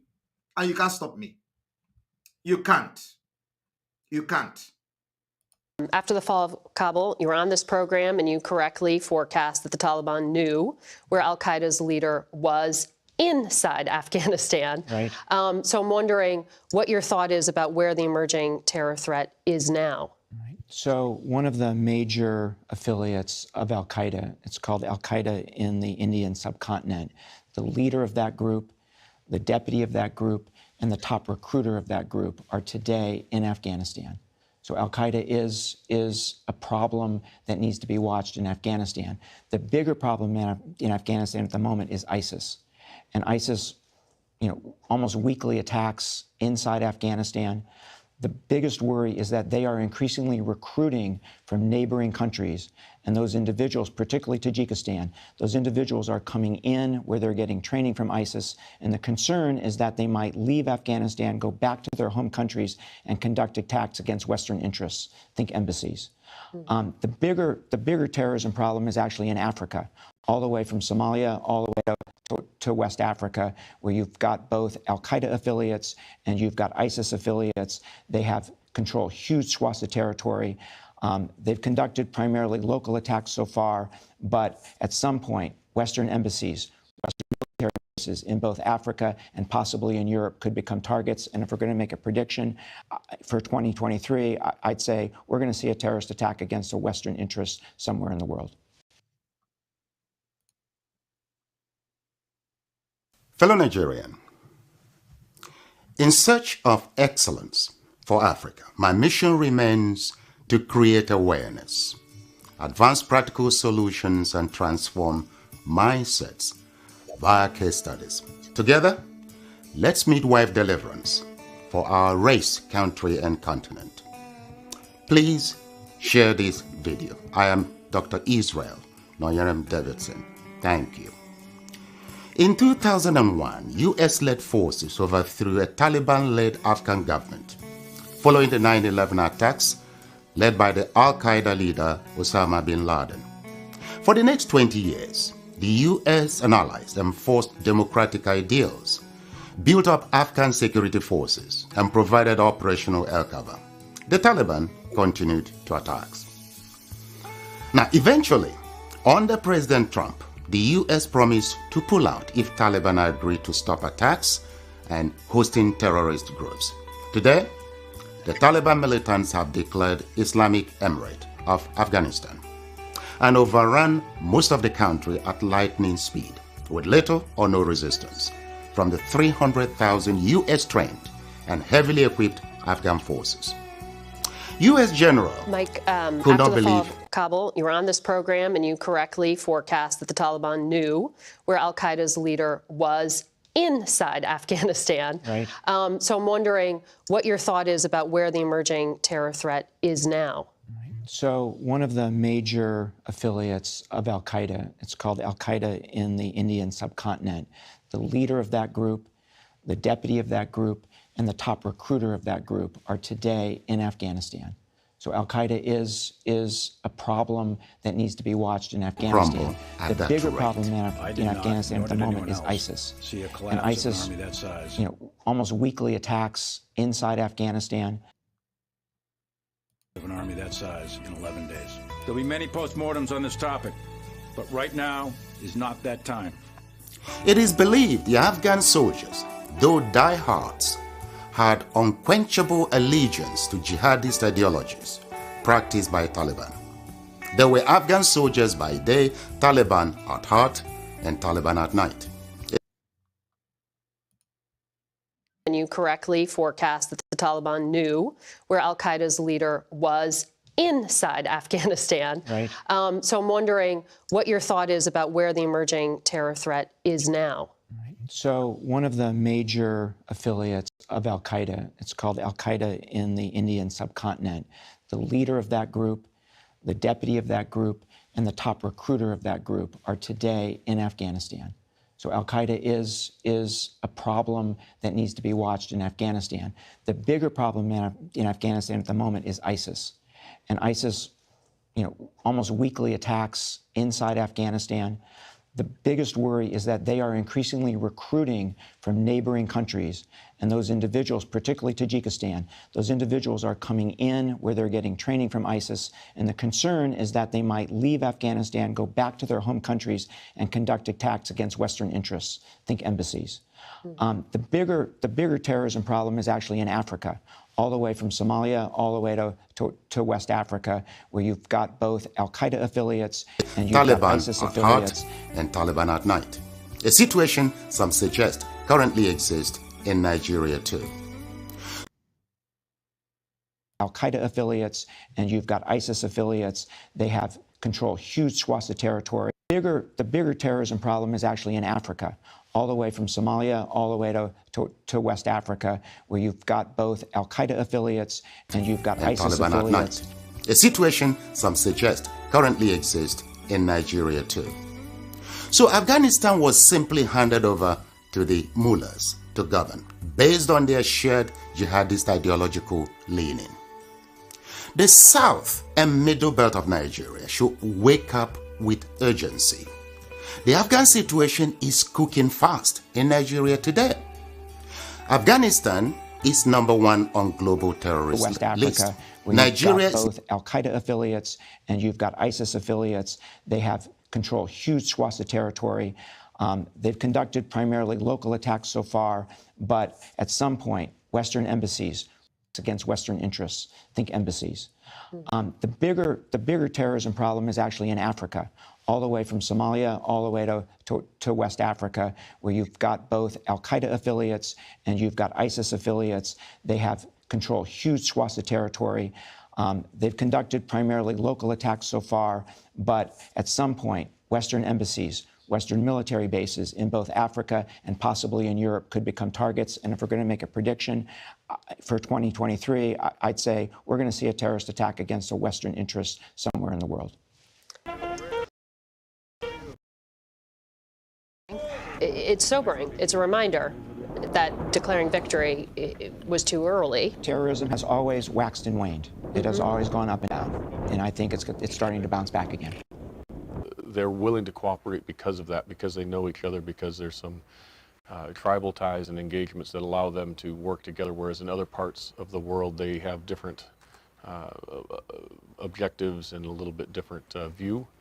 And so that tends to bring Islamic State and al-Qaeda into conflict. Here they're able to, and that's what, and work purpose in mind.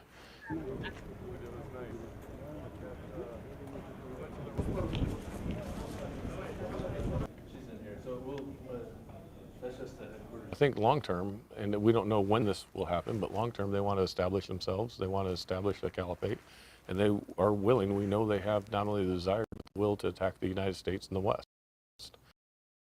And so if we don't disrupt them, if we're unable to disrupt their efforts, you give them that safe haven, you give them the opportunity to develop their external operations, to develop their capabilities, and then you combine that with what I believe they're trying to do is find a source of reliable income that they can establish that through either kidnap for ransom, what they're doing now. They can get access to the gold mines that are throughout the region, and then they can start accessing the smuggling networks that run north to south from the Gulf of Guinea up to the Mediterranean that have been there for centuries. And if they can start to co-opt those and use that for a reliable source of income, you've got the ingredients for something that could be quite bad. We have to watch this. We don't know, it's not there yet. There's not a direct threat to the U.S. right now or to the West, but it's very destabilizing to the region. And I believe that if it's left unchecked, it could very easily develop into a greater threat and a greater threat to the West and the United States.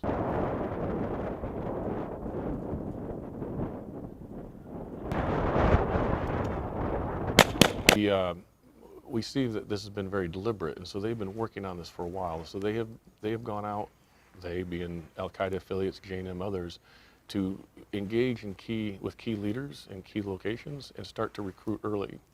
And then that allows them to seed the ground. And so as they then move areas, they have some presence already.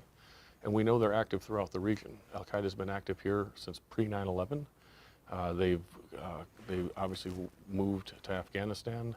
They're coming back to this region, and I think they've got quite a network that we just don't have good visibility on. So there's more underneath the surface than many realize. They're able to into that. I think the other piece of why it moves so quickly is there's some people that feel isolated, separated from the government. We have to work on governance. Al-Qaeda, whether we agree with it or not, brings some level of justice to many of these areas and some level of services that aren't provided by central governments. And they provide some representation to people who are minority groups that are not, they don't feel part of the larger communities such as the Fulani or the Tuareg. And so you put that together and it creates the conditions that allow them to rapidly move.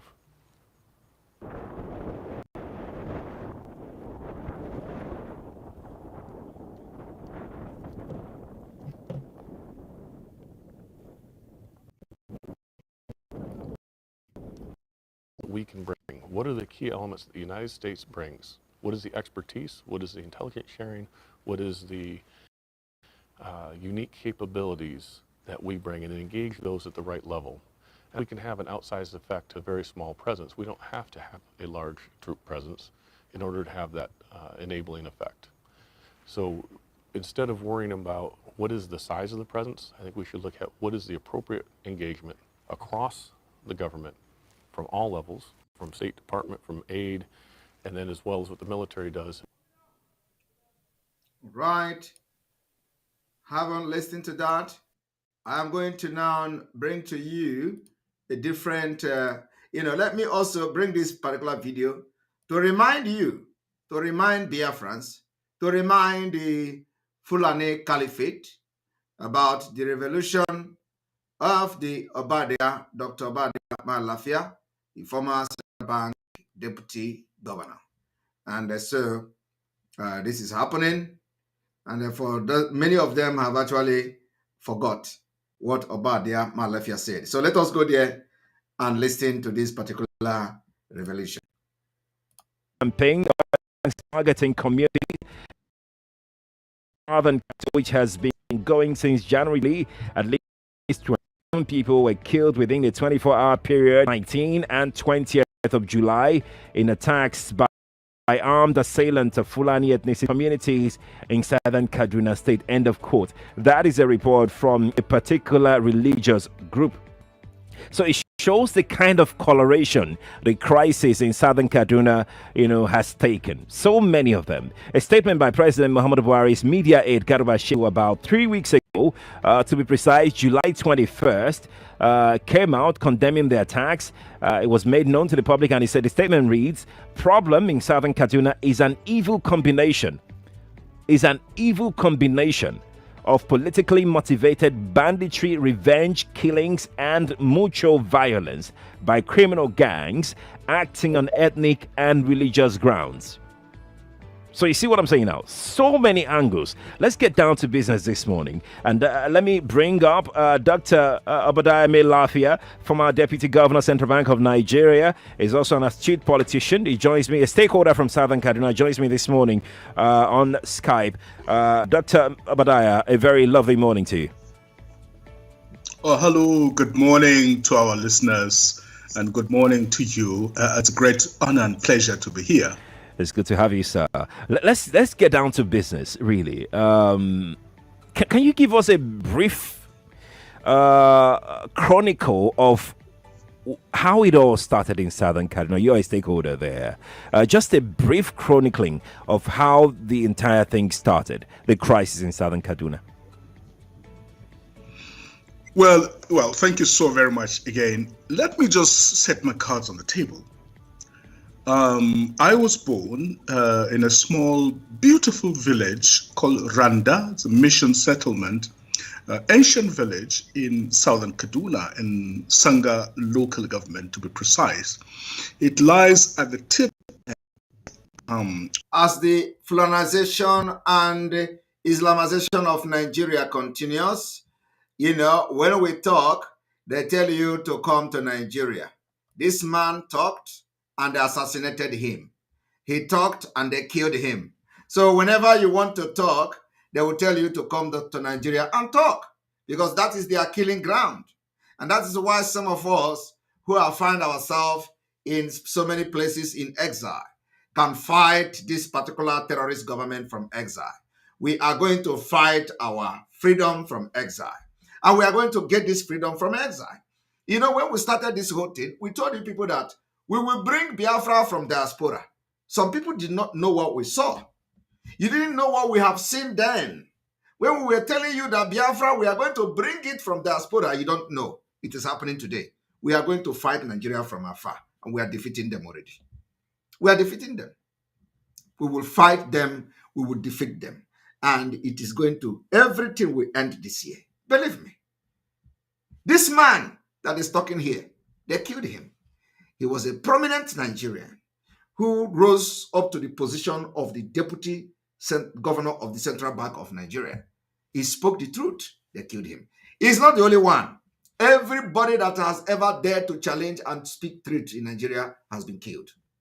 And he's one of them, a very prominent one. His people was being killed in southern Kaduna. He went on to investigate, find something, and say something, and he was killed. Now, most of the people that knows what he knows, all of them are now scared. They can't talk again. Do you understand it now? That is why you can write everything in this world. Nobody is going to listen to you. If you like, write to America now. Write to Joe Biden now. Tell Joe Biden that Simon Ekpa is inciting violence in Nigeria. It is not inciting violence. I am defending my people at the same time fighting for my freedom. Joe Biden will not respond to you. I know my right. It is not me that say you should not know your right. If you cannot talk the way I'm talking, it's your business. I'm going to talk even what I've been saying, because the time has come. So if you tell me to come to Nigeria, this is what you are inviting me to Nigeria to do. And that's why some of them are crying. Call Finland. Finland, oh, deport him, repatriate him, oh, this, that. And then you see where they are twisting something that faceless people wrote. People that are not even, that cannot even represent their family in any way. They will come and say, oh, Finland, Igbo community wrote. Igbo community wrote. Wrote what? You know, if somebody is distancing himself from Simon Ekpa, am I part of you before? I do not know why somebody would distance himself from Simon Ekpa. They say Igbo Union, distance, Igbo community. I have said there is nothing like Igbo community. How can something that doesn't exist distance itself from me? That doesn't exist. I would have no, you know, apart from the fact that I am going to play over 2 hours of the conversation we had in the meeting, because we have the 2 hours, over 2 hours of the conversation, where the shouting and the questions are responded to the questions and all that. I'm going to bring it to the media and I'm going to release the audio. People will enjoy themselves as they listen to how the so-called Igbo community had their meeting. And you know, you can now listen to where did they arrive at distancing themselves from Simon Ekpa. They can't do the half of things I have done in the past. When I was the chairman of Igbo Union Finland, I banned Biafra flag in Igbo where we are doing Yam Festival. Can they do it? That was when Nigeria can happen more kunisi. I banned Biafra flag from, you know, all these people you see today that are, you know, all this criminal. I said, you don't dare bring Biafra flag to where Igbo people are doing Yam Festival. And nobody dare do that. Some of them that are writing this thing today were part of those who decided not to come to Igbo Union, New Yam Festival because of, I said, Biafra flag must not be brought to the hall. Some of them that are shouting, oh, Obi, Peter Obi, oh, Peter Obi. They were the one who were fighting me. That I said, why should I say they should not bring Biafra flag? They were doing Biafra then. I was one Nigeria. So, you know, when I look at all these things, I have been there. If I am Biafra today fighting for Biafra, which is the right thing to do, who are those people? Have they served Nigeria like me? Who knows them in Nigeria? What have they done for Nigeria? They have done nothing. I have served Nigeria. I have served Nigeria. I have served immigration, Nigeria immigration. I have served Nigeria immigration. How many of you know that? You don't know now. It's only the one I tell you, you will know. As you see me, I have served Nigeria immigration in sport. So what have they done for Nigeria? These people have done nothing. They have suffered. They have absolutely contributed absolutely nothing to Nigeria. So what do they know about Nigeria? They have, so when I look at these people, you want to say, you distance yourself from someone. I have done worse than you. I have done worse. Because I was the only person that banned Biafra flag from entering Igbo Union New Year Festival in Finland. So if you come and say you distance yourself, it is not up to what I have done. But where is Simon Ekpa today? I am here fighting for Biafra because that is the right thing to do.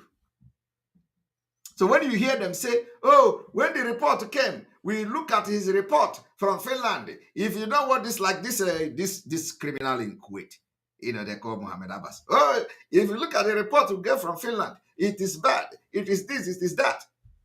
And then they don't know. The same people knows that when Mazi Nnamdi Kanu was protesting in the street of London for Nigeria.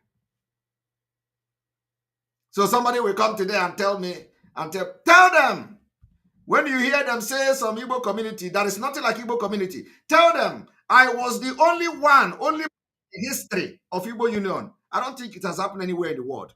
I was the only person in the history of Igbo Union that banned Biafra flag from entering where Igbo people are celebrating something. I want you to show me any person that have done it anywhere in the world. I did it.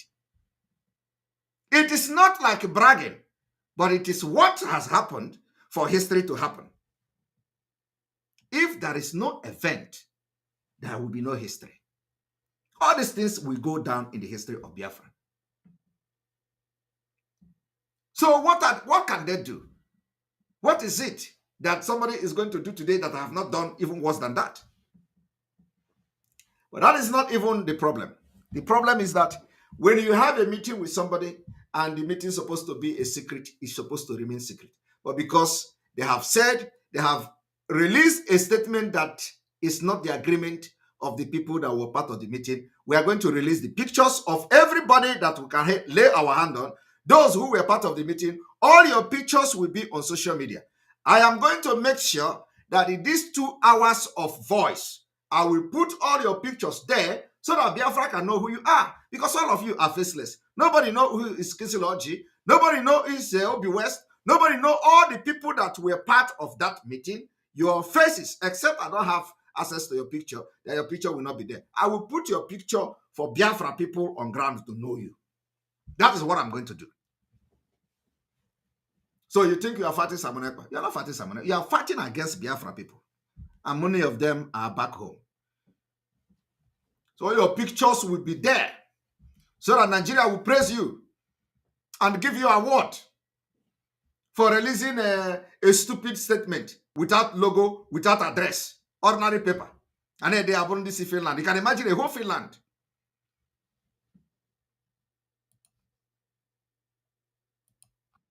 State, state,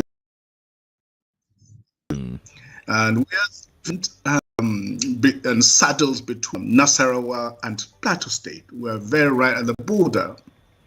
But actually, I didn't grow up there. I didn't grow up there. I grew up in Nasarawa State because my father was a missionary, a pastor, an evangelist. Right. He traveled quite a lot and ended up settling there. So I didn't really grow up at home, I put it that way. That's number one. So that gives me some kind of emotional detachment, to be able to see things clearly and objectively. There, my own really grew up there. Number two, part of my family are Muslims. Okay. Uncles, aunties. In fact, the king of our area, in a predominantly 99% Christian area, is a Muslim. And he's my auntie, the first cousin of my mother. And I regard them as family. So I can't afford to play the Islamophobia card. Exactly. That's really good for me. So having cleared that, it gives me a objective perspective from which to analyze what is happening. Immediate crisis has been going on for the last 2 years. The opening salvo was the killing of the Adara king in 2018. There had been some killings in his kingdom and around Kachia area. And, tensions had been rising. So the governor, he sought audience with the governor of Kaduna State, Malam Nasir El-Rufai. Right. He went there to see him. They had a good meeting, presumably. And on his way back, together with his wife and driver, they were waylaid on the highway where they were all abducted. The driver was allowed to go. The bandits raped his wife.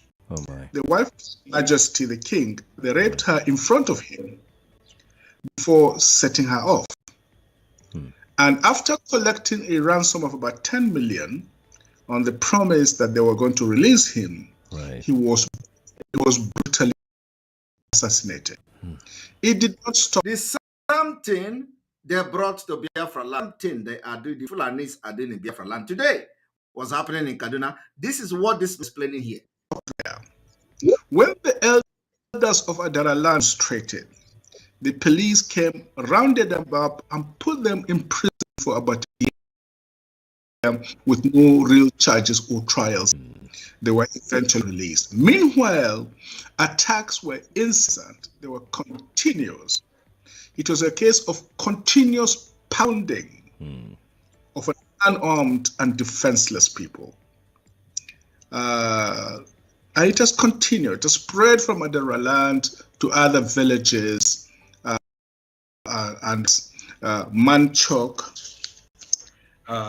Kagoro very recently, Kurmin Masara, Takwai Isa, Ataka Mawe, Fadang Atakar, Lung Duga, Zangon Kataf, Magama, Zamando, the list goes on and on.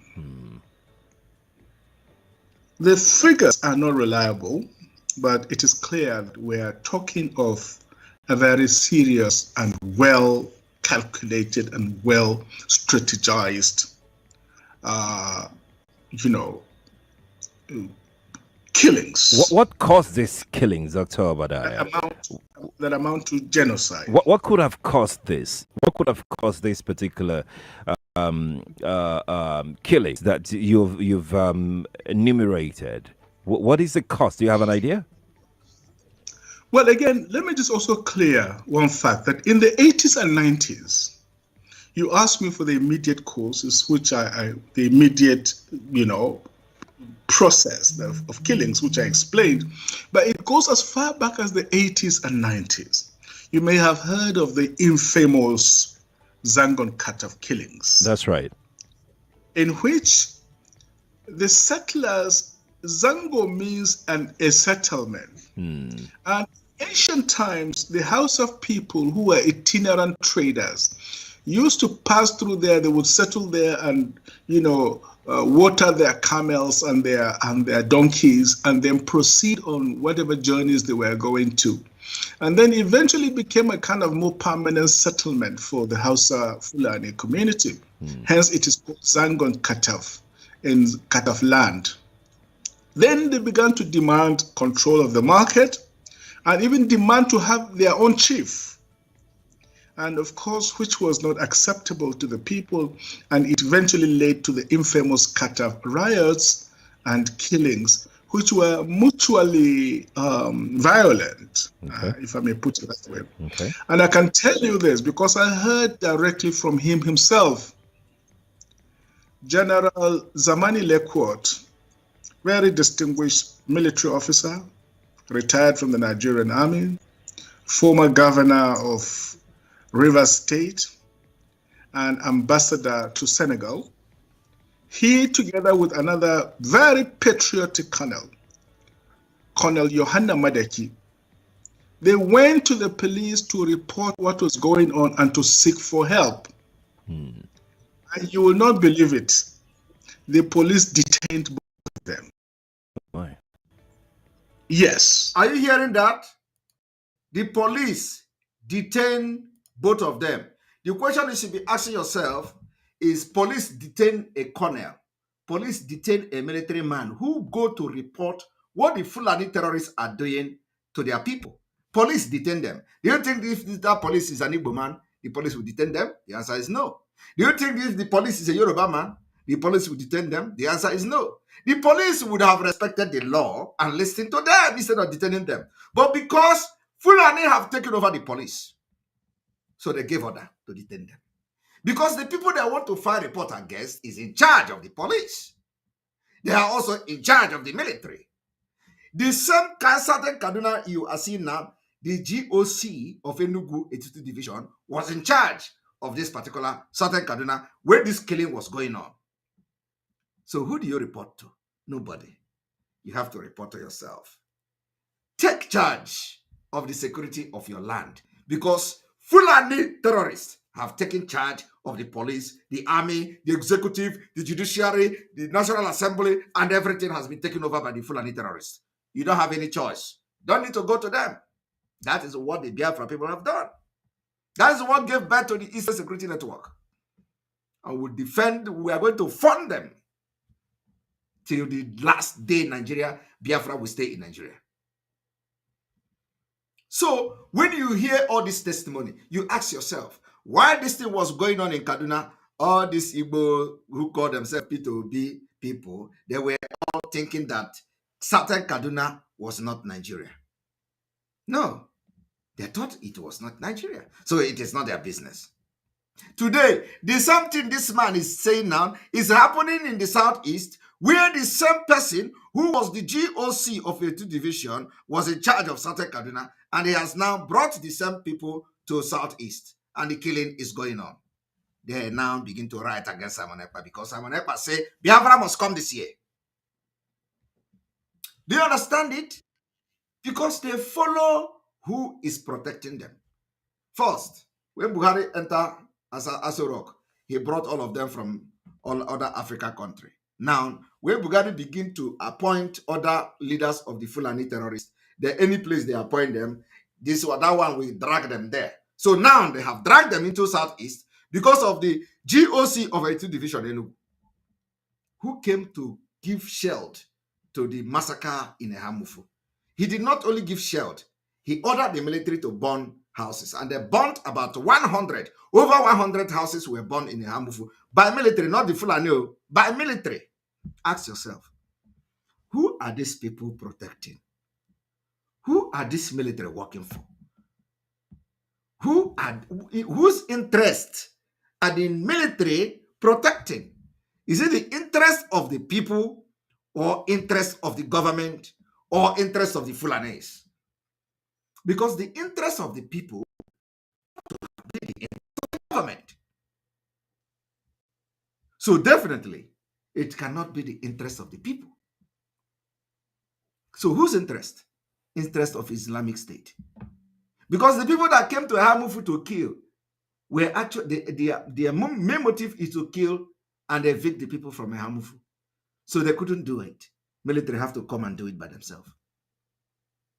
Do you see it? Do you hear that people that came to report about the Fulani invasion was detained by police? Who is the Fulani? Oh my goodness. This is happening in Biafra land today. And they thought that, where is this coming from? This cannot happen in Nigeria. It happened in Southern Kaduna, but they didn't pay attention because it was not coming from them. When it was happening in Southern Kaduna, everybody was deaf. Nobody was hearing the only thing we see on social media is that the other day they have lied 100 bodies and they are giving the mass burial. And everybody is shouting, oh my God, Southern Kaduna, what did these people do? The same thing is now happening, and they are now behaving as if they were not in Nigeria before when it was happening in Southern Kaduna. They now behave that, oh, such thing is abomination. It has never happened before. We were there when this particular thing happened in the Southeast is happening in Southern Kaduna. And when they sent this particular GOC to some places, they rejected it. I was told that Oduduwa, Yoruba people rejected him and then forwarded him to the Southeast. So I want everybody to watch. Which were mutually violent, if I may put it that way. Okay. And I can tell you this because I heard directly from him himself. General Zamani Lekwot, very distinguished military officer, retired from the Nigerian Army, former governor of Rivers State, and ambassador to Senegal. He, together with another very patriotic colonel, Colonel Yohanna Madeki, they went to the police to report what was going on and to seek for help. And you will not believe it. The police detained both of them. Oh my. Yes. Now, General Zamani Lekwot is a highly principled officer, very patriotic. As a young officer, he distinguished himself during the Nigeria-Biafra War. And somehow he was not in the good books of General Ibrahim Babangida because he used to tell him to his face what he felt was wrong with his policies. So they were waiting for an alibi, and they got it. And when he said he distinguished himself during Nigeria-Biafra War, I do not need to tell you what that means. He said that general distinguished himself during the Nigeria-Biafra War. So, as such, he should be respected. And you need to know what that distinguishing himself during Nigeria-Biafra War means, because he fought against Biafra. And today, Fulani killed them. Not only that Fulani killed them, they also humiliated him by locking him up, detaining him on top of the killing of his people. That is the price you pay for fighting against Biafra. Today, all of them are regretting why they fight. That is why this year, when we drag them into this war, everybody will fight against whoever they want to fight against. You think they will come back and fight against Fulani or fight for Fulani? It's never going to happen. We will drag everybody into this war. We will drag Otom into this war. We will drag, other group that are not part of it. Everybody will fight this war together. Believe me, it is not going to be what you see that time. This time around is different. Southern Kaduna will fight also.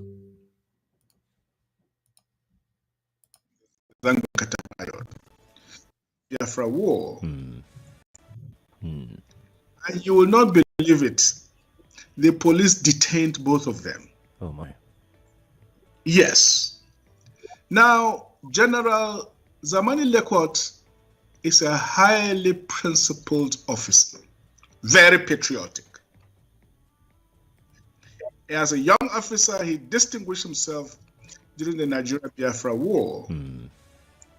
And somehow he was not in the good books of General Ibrahim Babangida because he used to tell him to his face what he felt was wrong with his policies. So they were waiting for an alibi, and they got it in the Zangon Katav riot.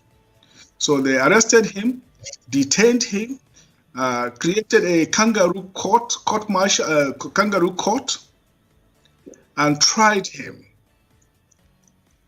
In the end, even the judge said that his hands were tied, as it were. Convicted him and sentenced him to death. I am here. General Zamani Lekwot has explained to me himself what they did to him. For reporting Fulani, they sentenced him to death. For reporting Fulani killing in his community, they sentenced him to death. That is where some OB supporters are telling Sadiqa to come to Nigeria now. Come to Nigeria now. We will destroy Nigeria from afar, and we will restore the nation from different nations in Nigeria. Nigeria is gone, collapsed. Tell you come to Nigeria. Look at the story of Nigeria. Listen to it. If a man who have served as a former governor, a military officer who fought and distinguished himself during Biafra War, can be treated like this for reporting a terrorist in his community. Who are you? Who are you? Even that time, Fulani has not taken over everywhere. So who are you? That is why we are not bothered of what this nonsense you are writing. That's why we are not bothered of all this propaganda, all this news media. You are all inside the bottle, caged. So we are not moved by what you write.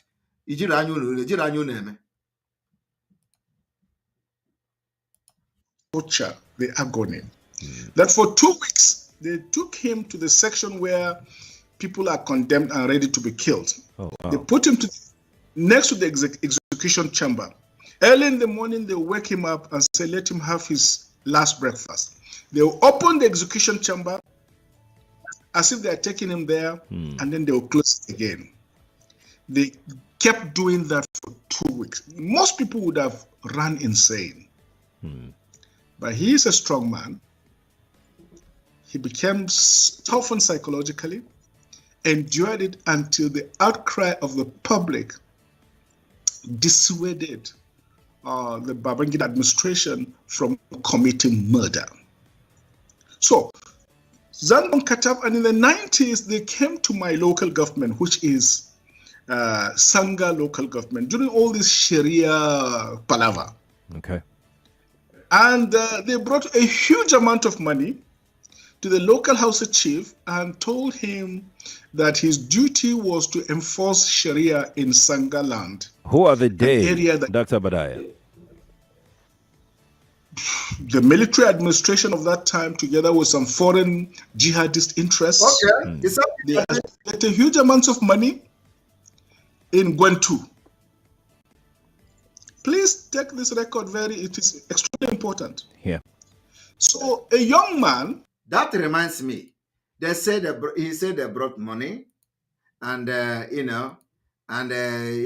they should follow jihadist interest and all that. I want to show you people that it is also happening as I speak. We were told that in Enugu Ezike, they gathered some men and they promised them money. They asked them to leave and abandon Biafra struggle. They asked them to abandon Biafra struggle, and I'm going to put here. They said they should abandon Biafra struggle, that they are going to be paying them salary. That is it. Now tell me, how can salary be the solution for your own freedom? I want you, look at these people you see on the screen. These are people that are fighting for Biafra. They went to Enugu Ezike. They said they want to go and collect amnesty. Have you seen where a freedom fighter is collecting amnesty? I don't know whether they are fighting for freedom or they are fighting for resource control. I do not know the kind of resource they were fighting to control in Enugu Ezike. But look at them. They want to collect salary. They gathered them. They say, come, lay down your weapon, stop Biafra, stop agitating, we'll be paying you salary every month. What these idiots that you see here now, of course, they are not many. What these idiots don't know is that when they are paying this salary, it will just last for a while. And then the person that will change the salary will come. And Nigeria have happened to them. They never receive that salary again. Now they gather them, tell them, come. We are going to be paying you salary every month. So leave Biafra. And some of them will accept it. Some of them will not accept it. And that is why Mazi Nnamdi Kanu said they will pay you money. They will promise you even to buy your house in Dubai. They will promise you everything, but you can't stop this Biafra from coming. You can't stop this Biafra from coming. Tell the people in Enugu Ezike, the few of them, not all of them. But there is one thing I want all of us to understand this very evening. We are facing a very formidable array of enemies, both external and within. And we are going to overcome each and every one of these obstacles. That I can assure you. That they may know that the God we worship is an invisible God, not a God that was wrought by the hands of men. For we do not worship idol, and we can never ever worship idol. Is impossible. This very family, this IPOB, belongs to the Most High. And that is how it's going to be until Biafra comes and beyond to eternity. This evening, I want to place it on record that our enemies are intensifying their attack against us from every corner. I am not saying this as lamentation or complaint. I am only trying to prepare our people for what is to come. You are being prepared for what is to come. The time has come to separate the chaff from the wheat itself. Our march is very, very near. The enemies are trembling, they are quaking, they are doing all they can to try to stop us. But they have failed very woefully. And they will continue to fail. But I want to tell you that we are getting attacks from everywhere. From everywhere all over the world. And very soon, they will buy over some of you. They bought them. Some of you, they will buy some of you over. The spirit of Oba Biasika and Ifajuna are still in some of you. When the time comes, they will buy you over. I am not doing this program tonight to ask all of you to be strong. I am doing it to remind you, not that if they succeed in buying you over, you're not going to stop what we're doing. You can't. Not at all. Not in a trillion. You cannot. Not in a trillion years. But I need you to appreciate one very simple fact. That at the end of this very race, everybody will testify that indeed Chukwukika Biama, the same God of Israel, of Abraham, Isaac, and Jacob, the same God of Ehiri in Aguleri, the same God of Umweri, the same God of Ora Eri, the same God of Owe Eri, the same God of Arochukwu. Not if you know bad, the true God, one true God. You will know that indeed, not only is he omnipotent, that same God is the owner of this very agitation. No human being can stop it. We have enemies, and we need to be very, very careful, both within and without. Very, very careful. The next 2 weeks will be very pivotal. Next 2 weeks will be very, very important in the life, or should I say, in this very mission that we have embarked upon. The devil will do everything. And you are going to watch spectacularly how we are going to destroy and shame the enemy. That at the end, every glory and adoration will belong to God and not to man. Now let us go and tell you what is happening that some of you do not understand. I want those of you who are hardcore, those who were chosen before you were born. There were some people who were chosen before they were born to agitate for Biafra restoration. This is a message for you. Those who from their mother's womb they were born to do this very work. You must be very, very strong. Because Biafra will open the eyes of black people all over the world. Because Biafra will mean that blacks from America, blacks from the Caribbean, from Southern America, they will all flood into Africa. It will be like the time that Yeshua was born. Biafra is like a light, a beacon. They will follow it. They will say, let us go and see what is happening there. That is what these no-colonialists do not want. They don't want Biafra to come. I am telling our people so they understand. The mountains, I didn't say one mountain, the mountains in front of us that we need to overcome. And for us to overcome it, we need to be very strong mentally, mental strength. Just like when you're doing anything in life, and it appears as if you are being buffeted from everywhere. That is the time that you no longer rely on willpower or your muscles. You go to your brain to endure and to persevere and to keep going until you overcome. That is the stage we are in right now. To make sure that our brain is in gear, to confront everything the Janjaweed has to throw at us. We don't have money. Their budget is over $20 billion to fight us. They can bribe Facebook. They can buy them off. They can do anything they like. They can come to some of you and bribe you off. They can promise you what you've never had before. They can give you maybe a house in Dubai. They can promise you a vehicle. They can tell you, oh, we'll make you vice president. They can promise you anything to make sure that you're like them.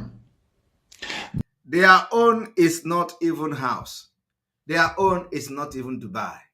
Their own is ordinary salary. Ordinary salary that maybe is 10,000, 30,000, something like ordinary salary. It is not even Dubai or buy a house in Kuwait or anything. No, ordinary salary. And they are all snapping picture. The picture they snap is so that they are going to show them to those who will pay the salary.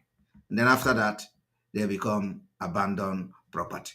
We are going to analyze about Dr. Malafia about there, later on, not in this particular broadcast again. So we thank you very much for this particular program today, where we have now presented to you Nigeria as a global threat.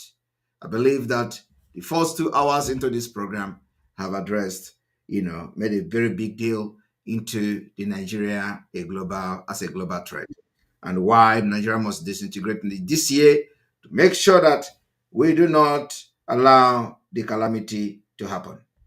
So we are going to open the telephone line, and we're going to receive a couple of calls. And I hope to end this program exactly 3 hours. We have 19 or 18 minutes to go. So we have 18 minutes to take calls.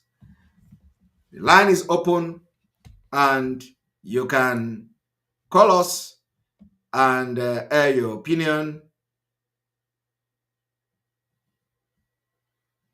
and we'll move.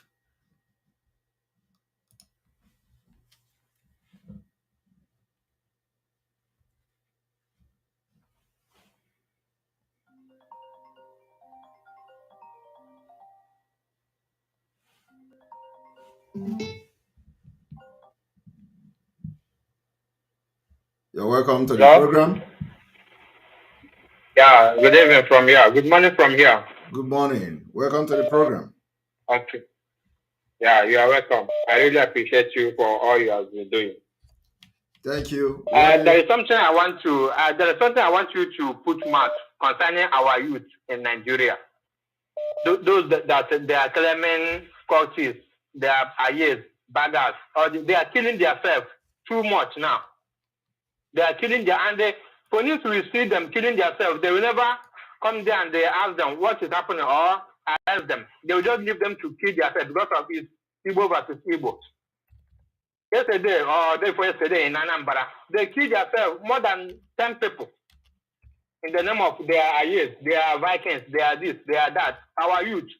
This youth, they are supposed to be alive to fight this our battle. We are going to emerge very soon. Nobody is talking that one. They are just killing themselves unnecessarily without no help. Please, you need to talk about that so that we will put it in serious action. Any person that said he is a cultist in Igbo land again, a tree is accordingly. I am sick and going for one. Thank you very much. We have actually made that announcement, and our leader also made that announcement in the past. If you have power to do cultists, come and put it in Biafra struggle. We have, from the time of the NSAS, we've said that we made that announcement, and I believe that announcement still stands. So if you think that you have power, or that come and use it on, to fight our enemies. Okay, don't stop killing each other. There is nothing like cult in Biafra, and we will not condone that. So come and use your power to fight for Biafra. Don't waste it and kill each other. It's not acceptable. Thank you. Okay, thank you very much. That's a very good one. So we'll continue. And of course, you must see all those people talking about how people are killing themselves. Wachineke, you're welcome to the program. Hello. You're welcome to the program. There we. Yes, it is heartbreaking to hear all these things. Yes. The worst part is that our people, the Biafrans, especially the Igbo-speaking Biafrans,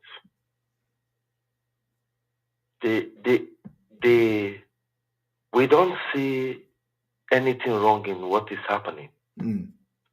I don't know how long this awareness should continue, honestly. Because our people, I don't know if we are hypnotized. They don't see what is happening. For instance, in the East, my people cannot celebrate this Christmas at home. Mm. We are talking about war, insecurity in the East. Ibubago are ravaging. The military are ravaging. They come with helicopter, they come with bomb. Ihiala province is sieged, is under siege. Yes. You don't know where the bullet will come from. Mm. For one to enter his or her village, you will sneak like a fugitive. Enough is enough. The war is ongoing. Yes. Like you said, it's just to make it public. Yes. The extermination is on daily basis. The extermination is on daily basis. And for those who are expecting Simon to come back, imagine the fate of man last year. Mm. Imagine the fate of the colonel. Mm. Maznam Dekano said, go and serve Nigeria and come back ashamed. Yes. Like you rightly mentioned today, once upon a time, Maznam Dekano was championing the cause of Nigeria. Mm. Before 1999, he was supposed to come back to Nigeria to campaign for good governance.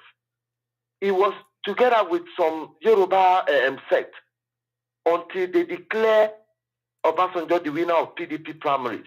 And those people stopped picking his calls. That was why when he knew that it was to your tent, O Israel. So for those that are saying Simon Ekpa was, yes, I was once blind, but now I can see. St. Paul in the Bible was once a persecutor of the people of the faith. Mm. He was the one that brought Christianity to the Gentiles, as so they say, according to the Bible. Yes. So if it's only an animal who will never have a change of thought. Now, see how the game turned. Those who were agitating for Biafra is now agitating for Obi. Whereas the so-called outcast is the one agitating for the Biafra. The stone that the builder rejects has become the chief cornerstone. I like the way you never mentioned the last interview that went out. No. I like the way you didn't mention it. I appreciate you very well. That thing doesn't exist. I Let us talk appreciate you. something else. Yes, thank you. I appreciate you very well. These are inconsequential set of people. If God called a man as a pastor, God never called a wife. If God called a prophet, God, forget these people you see in Nigeria, pastor and pastor Mrs. No. We have to thank you anyway. Thank you very much. May God strengthen you, Thank you and help and perfect all your dreams. Thank you. According to Biafra actualization. Thank you. He said, thank you. All right, we move. This is 2023, and it is the year of Biafra, whether you like it or not. So we are not here to waste time. We are not here for anything. Just give your feedback, give your comment on what you just heard today. You're welcome to the program. Hello, sir. Hello. Hello, Simon. Hello. Good Good evening from here. Good evening, Simon. Good evening. Can you listen to your phone, please? Yeah. I'm so happy to speak to you after a long while. Thank Brother, you. thank you so much for you carrying the burden of Biafra only on your shoulder. I adore you. I salute your courage. Thank you. My brother, what I'm trying to say now is, I just saw something that they invaded the house of Azoka. I don't know if that is true. Yes. I think her house was attacked. So if that is true, I think they have set a prelude for us to do something. Something they have, initiated a way we fight this war, because we've been thinking of going after all these politicians. Don't worry. I think you should focus on what I have. You should focus on what I have done here today. We are talking about the Nigeria being a global threat. Okay, can we focus on that? Nigeria is a global threat. Yes, okay. So let us focus on the thing I exposed here, and let us not talk about something I have not exposed. Okay. Okay. Because my fear for you, these people, this Igbo community are doing. Can you not fear for me, please? Can you not fear for me? Let me take another call. I don't know. I'm not telling. Did I tell you I'm afraid of anybody? Don't fear for me, please. Okay. Thank you very much. Okay. Thank you. All right. You're welcome to the program. Hello. Hello. You're welcome to the program. Yes. I want to talk about. Hello, I'm here. Go ahead. Can you stop listening Hello? Can you stop listening to your device and listen to your phone, please? You're welcome. All right. All right. Can you stop listening to your device and listening to your phone? All right. Yeah, I'm going to talk about this. Our enemies. They are so desperate. Not just only being desperate. They are stupid when you look at it in the actual sense. They are just gathering false disciples here and there. Look at what Lolo. Can please. I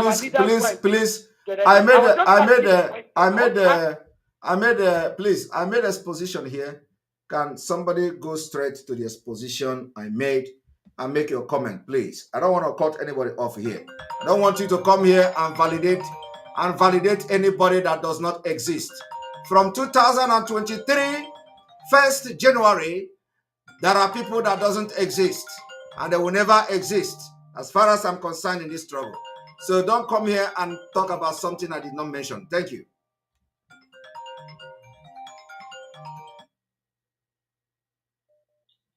You're welcome to the struggle. You're welcome to the program. Okay, sir. Good evening, sir. Good evening from here. Marvin Simon, good evening, sir. Good evening. Marvin, esim na Biafra. Anokwa na Togo now, working now. Ndewo. So, Marvin, yeah, this is my first time of calling you. Understand? Ndewo. So, yeah. You're welcome. Modern Zuma, we must march into the Biafra this year. Yes. And the spirit of Biafra is with you. Ndewo. So, okay, sir. Thank you. Go ahead. Yes, I'm not target for this thing because I'm here on the contribution. So, I'm not target. I'm not target. I'm not some get with some of over him.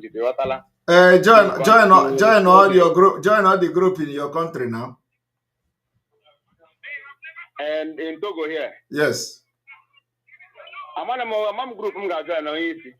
I'm with Togo now. Contact any of the media team and draw Hamaka Togo this thing. Okay, I'm going to contact. I'm going to number and I'm going to contact him. Please, where are the people with Togo? With Togo number, please. Let me check if I can see them here. Okay, sir. Okay, sir.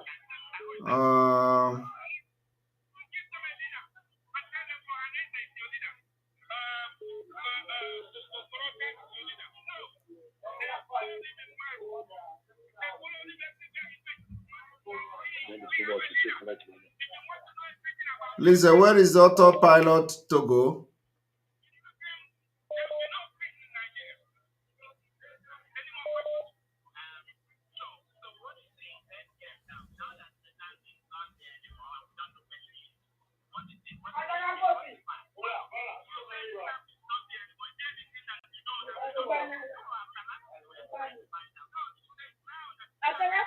Okay, please, I think you need to, I don't have it here. You need to be You need to be calling. Please, media team, do we have Autopilot Togo?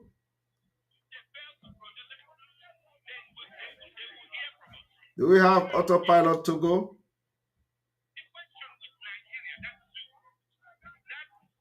Do we have Autopilot Togo? If Togo, if you are Autopilot Togo, please, can you indicate Autopilot Togo? Can you send message to me? And if not, please, get to midst of the media team, Sonny Akbarawa.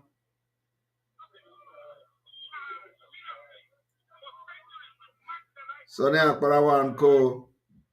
So you can call any of their program, let them bring it. Let this not take our time, okay?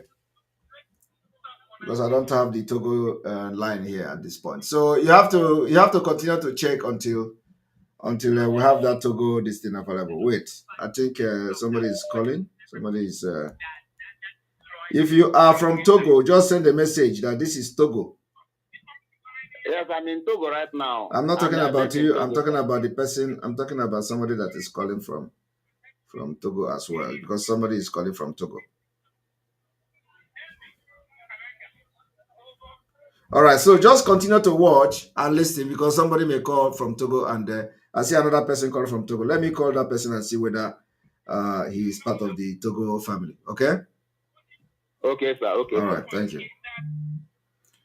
All right, those of you from Togo,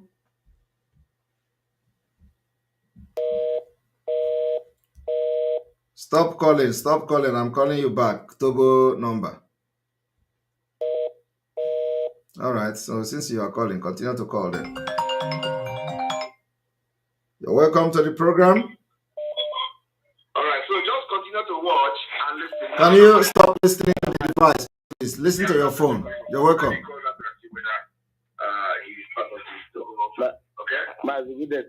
Good day. Yes, good evening. Can you listen to your phone?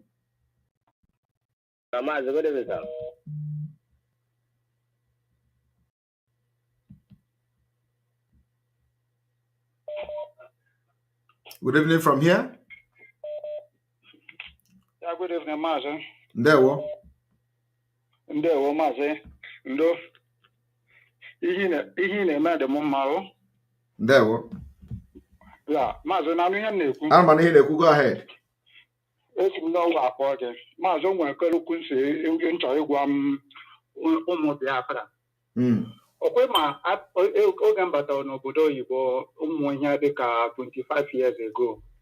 Ịma ihe ụmụ ndị ihe a na-erichasị adụrụ. Abịa postuo mụla m dịka onye Fulani isi Senegamba bịa. Futere dị n'ikosi wee bata. Ọ na-agwa m na nọ na-eme regret ịbata obodo oyibo ebe a na ụmụ ndị n'okwesịrị ịga Nigeria na nsị why dị na-eji obodo oyibo a compare Nigeria. Ọ sị na ndị enyi ya nwoke ndị kachasị Nigeria na ha niile emekigo ya, well, all of them don't make it. So na ha niile nọcha n'isi ochie, ma ndị na-achị ma ndị nọ na amị ma ndị nọ na polisi ma ndị nọ na presidency n'isi ochie. So na-azụ ofu ajụjụ, ọ bụ na onye anụnwa na mụlọ anọ bụ 25 years ago gara Naija, ọkwa mmadụ ka ọ ya emeti. So ihe na-ekwu nnọọ, ihe na-ajụ nnọọ, because ọmụ ndị Fulani ahụ nọ na be anyị ebe ahụ, ọha hụrụ na ime ndị ọzọ nọ na outside invitation na-efe ha na-abata na Naija. So ọ na-akọwarị m na ọ ndị Fulani nwere Nigeria na Fulani owns Nigeria. It's telling me that they own Nigeria. Na ihe a bụrụ one shot n'ebe mụnwa nọ. Ị na-anọkwa ihe m na-ekwu? Alo? Ihe a bụkwa nsọt ebe mụnwa nọ, maka na mụnwa nwa afọ Igbo, onye si obodo ọzọ na-abata isi obodo ọzọ bata obodo oyibo, mụ na ya mepere obodo oyibo na-agwa m na ha nwere obodo nna bụ nna. Ihe ahụ nsọtụ ọbọmi. So oge ji wee kwuchi ise ihe a tọchịkwa m ụtọchịa m sị na ọ dịka onye ama ihe ọ na-ekwu. That time when I'm the time of the more I might have a Fulani fair. Even now, maybe so how was Fulani, how was Fulani? I'm not the mobile on when you're not born the Fulani fair. I was so I was a come. So even I think in more than 2 decades, people now that I'm going on them. We go to about maybe 2003, all the lockdown, the 2022 can be in 1 month, the first time on the month. So, you have one look at me, you wake me up and I say, okay, I'm 25 years ago, now this is the own Nigeria. So all that agenda, from that to go this agenda, what they go this agenda, the Mapula, they own Nigeria, they want to conquer us, they want to colonize Nigeria. Maybe today they start to be planning this today. This is when I tell you now, you know to hear it happen. I don't know about this thing before. This question naturally GCK only la no more now. If one has to wait, you don't mind the time. You know, it is better you speak. It is better you speak broken or English so that other people, because we are not just talking to Igbo people. Okay, we are talking to the world because you know now everybody is paying attention and they want to know your thoughts. They want to hear what people are saying on this program. It's very important. Okay, and you are making a very valid point. Yes, what I'm trying to say is that about 25 years ago, when I enter Europe, all this asylum something of Aburu something. So it happened to be that they posted me, they gave me room with a Fulani boy. When we with them, they stayed the same room. This Fulani person told me that he's regretting that he come to Europe.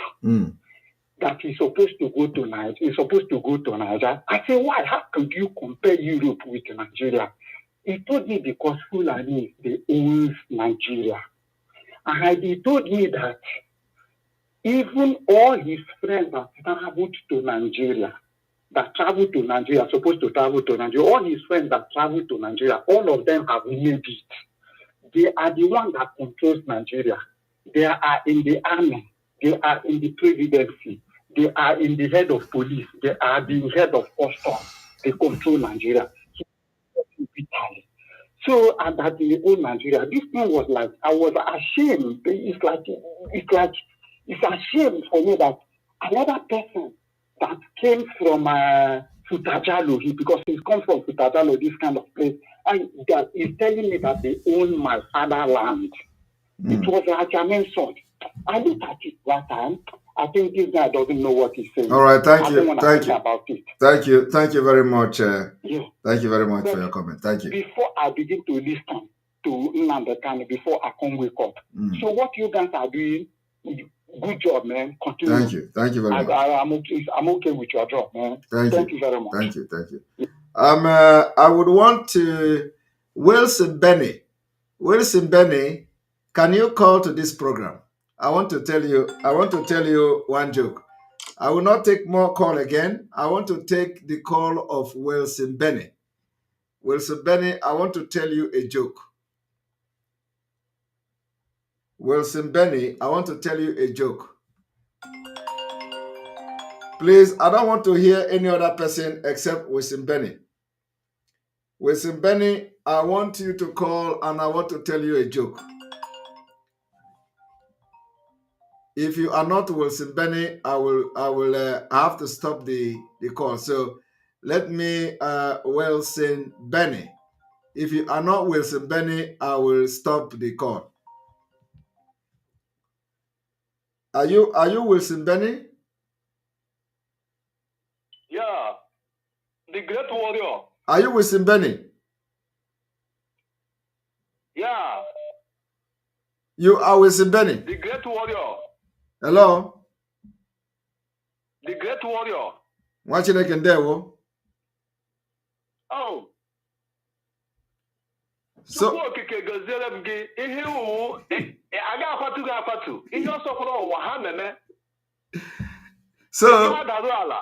are you Wilson? Are you Wilson Benny?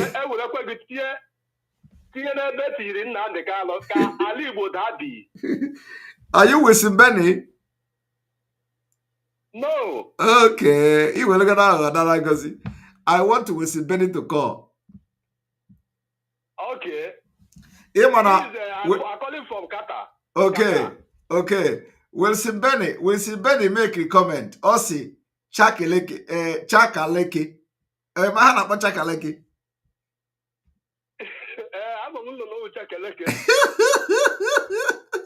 So I want Wilson to call so that I will make joke with him.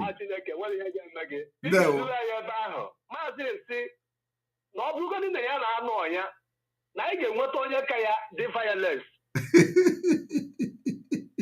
Thank you.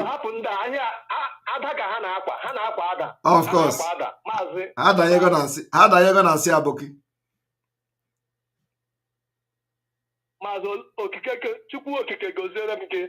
Thank you. Thank you. All right. It's like Benny is calling. Hello. Hello. Hello. Are you Wilson Benny? No. I'm calling from Spain. Okay. Why is nobody calling as Wilson Benny? There is something called Chakaleke. No, I know what is shekeleke. Shekeleke is a bed, white bed. Just all the time, it's always white. Yes. Yes. What price they cost you are a shekeleke? Yes, you know the guy remind me. The guy wrote Chekeleke. He remind me of something, and I want to crack joke with him, but unfortunately he is not calling. So since you know what is Chekeleke, let me crack the joke with you. Can I go ahead? Yeah, you can go ahead. All right. You know, in those days when we used to sing, when you see that bed, Chekeleke nye mumbo chaki weroji. Chekeleke nye mumbo chaki. Yeah. Yes. Yes, I can remember that time. You can remember? Early 70s. Yes. Yeah, 70s. They call it Chekeleke Bango Show. Yeah.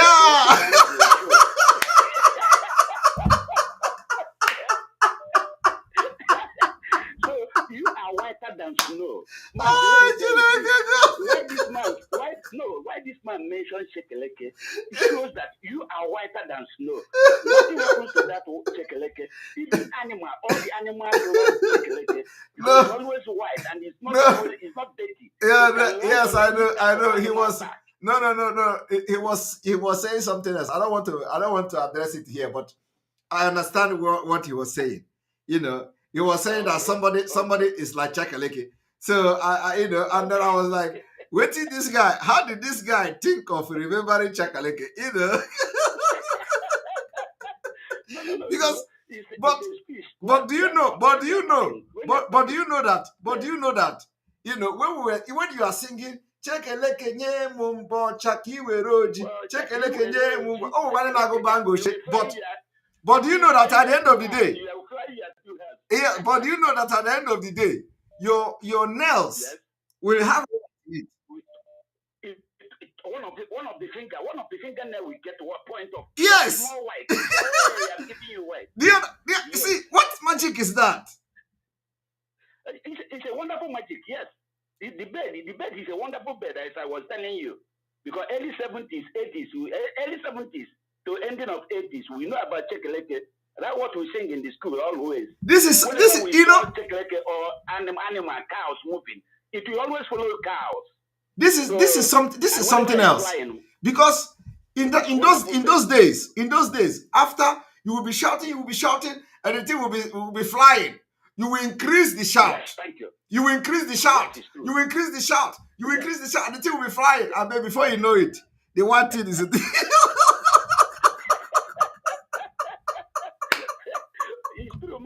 true, Maz. The person have a point. He have a meaning. That's why he said, whoever remember that bed, I mean, nowadays, nobody, no think of that again. Hey, everything have been, destroyed. Everything. Everything destroyed. Everything. Everything destroyed. Everything changed now. That is a mystery. A mystery, yeah, it's a mystery. When the going was good. When the going was good. Hi! Who knows what we have missed with that? I don't know. Nobody will say. Nobody can say. Because definitely we missed something. Because there is something powerful that we have missed with that. Because if something like that can happen, it means that there is something that we have missed. Hi. Many things are missing now. Many things are missing. Many things is missing. Missing out of action. Unless we go back to, Nnamdi Kanu said it, unless we go back to our root. And that's what we are going now. That's where we are going now. When we go back, then we start counting number 1, number 2, number 3. I tell you the truth. When we go back, we start elderly school. They call it old people school. Everybody will start finish school again. Then before we can follow our route again, because we jump. Huh? Try. Now, wow. This is something else. This is something. A lot has been destroyed. We miss a lot. Mazi, I say, let me greet you. I always greet you. I say, let me greet you again. Thank God. Thank God. God bless you. Thank you. We are praying. You are praying on your head. This year, we will meet in Nigeria. We are going to meet in Biafra, not Nigeria. In Biafra. When we meet there, everybody will be happy. Yeah, everybody will be happy. We welcome you very well. That's why we are going to appreciate all what you have done to us, because we are not sleeping. We are not sleeping. Yes, sir. Even if you go work, come back. We are not sleeping. We have to wait for your time. Immediately you announce it. We have to wait till you finish before we go work. Even if I wake up, I finish this, I prepare. I finish the announcement, I prepare, go to work. I'm always happy. I will not sleep in the working place. I will never sleep. Thank you. Thank you. God will bless you. God will bless you. Let me give you that chance. God will bless you. All right. Thank you very much. Thank you very much. I think I've already exceeded. I've already exceeded my time. I've already exceeded my time. So please, we continue this tomorrow. Tomorrow we may have like only call and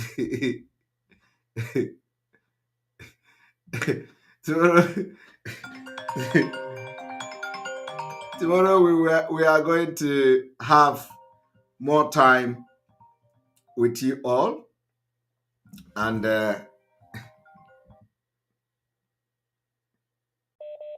yes, sir, you're welcome to the program. You are going to be the last person, Odenigbo. All right, it's Simon Ekpa. For the benefit of those who don't understand Igbo, Chakeleke is called flamingo bird. Flamingo bird. Oh, flamingo bird. Pure flamingo is the English name. Wow. Wow. Then, for the people who understand Igbo. So now, can you explain to us? Do you know the mystery behind that? When we sing that thing, the white stuff will now come into one of our fingernails. Truthful, I cannot. I'm a young generation. I'm only 62 years old. I'm very young. I don't know much about the mystery behind that. But that is a fact. I did it in 1970s and early 80s. Then on your exposition today, in fact, as I always say, you are an enlightenment to the millions of Biafrans worldwide. In fact, as I have always said, Biafra's coming will be an enlightenment to the whole black world. Civilization that started in Africa will come back to black Africa. Yes. We have to establish what is called a university for life, where all aspects of human living will be apportioned. Yes. But where you have so many faculties, faculty of fear, faculty of nobody teaches us now how to make money. But the Biafrans fundamentally are Republican. They know how to create wealth. So with this example of where Biafra will teach the whole world, starting from Africa, what life will be.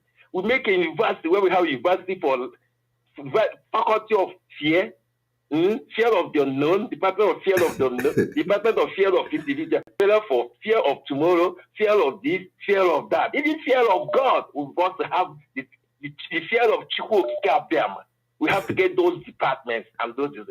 No, the Fulani you are talking about, in my years in Africa, when I was living in Sao Tome, when I was living in Gabon, Equatorial Guinea, Congo, Zaire, Central Africa, then up to Mali. So when I talk about Mali, I'm talking about Timbuktu, around the Futajero Mountain, where River Niger started from Futajero Mountain. I used to be with Fulanis.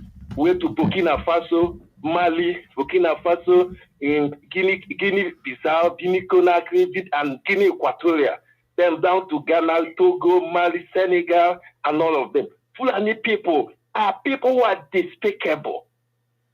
Despicable. And when this man Danfodio took that Hajj war to Africa, he landed in Sokoto where he set up his caliphate.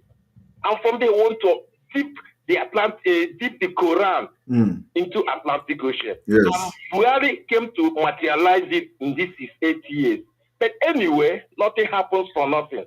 I'm always grateful to my God because he sees tomorrow. Buhari will be a legend as person who made Biafra to come early. Yes. So engineer, some people are saying that Shekeleke is not flamingo bird, but eaglet. Is that true? Eaglet. Eaglet is the child of eagle.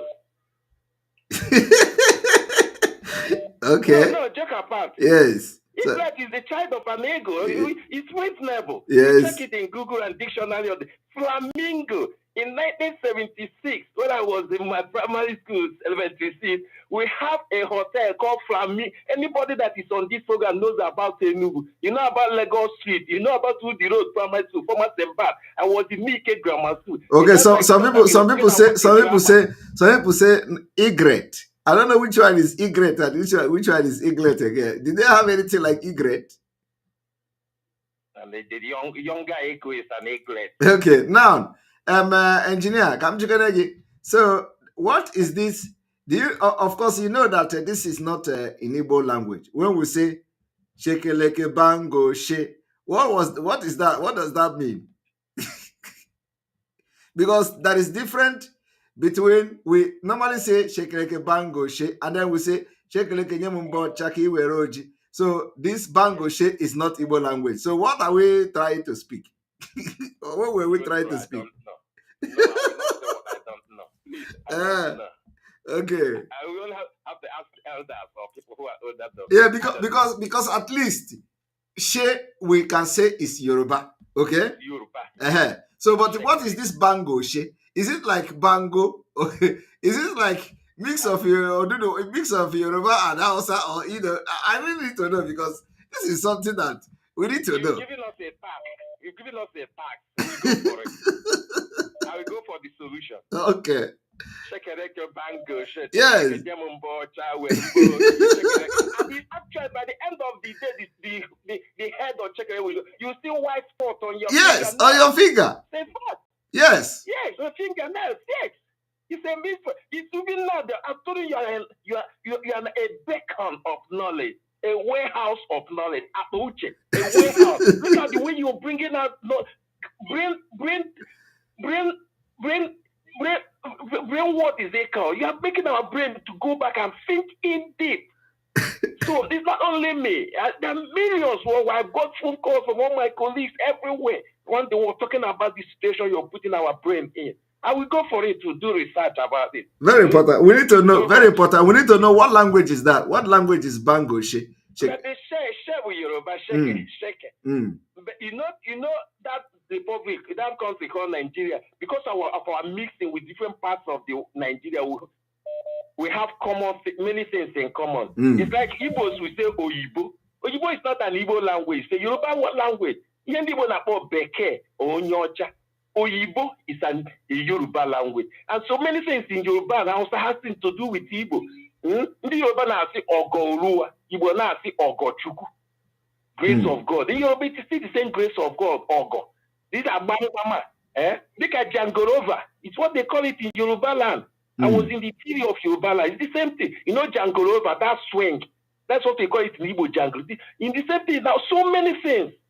We have mixed up together people. Our fathers left Igbo land to other parts in 1930s, 40s, 50s, 60s, and bring back a lot of things. The same thing. So we've mixed up. But it is this, your exposition that makes us to think. Back and front and middle. But you know, the thing, what I am thinking about now is Not even the names and all that, and of course, part of it. But what I'm thinking is, what have we missed? What have we missed with this mystery? Because definitely we have missed something. Yes. We have missed something that we don't know. So what is it? Yes. What could we have gotten from the mystery of this bed? And the bed is still there today, but that thing doesn't happen again. You're right. In fact, the children today doesn't even do that. They don't even know anything like that. Hey, they don't know about that again. So we have actually missed something that we don't know. But what could it be?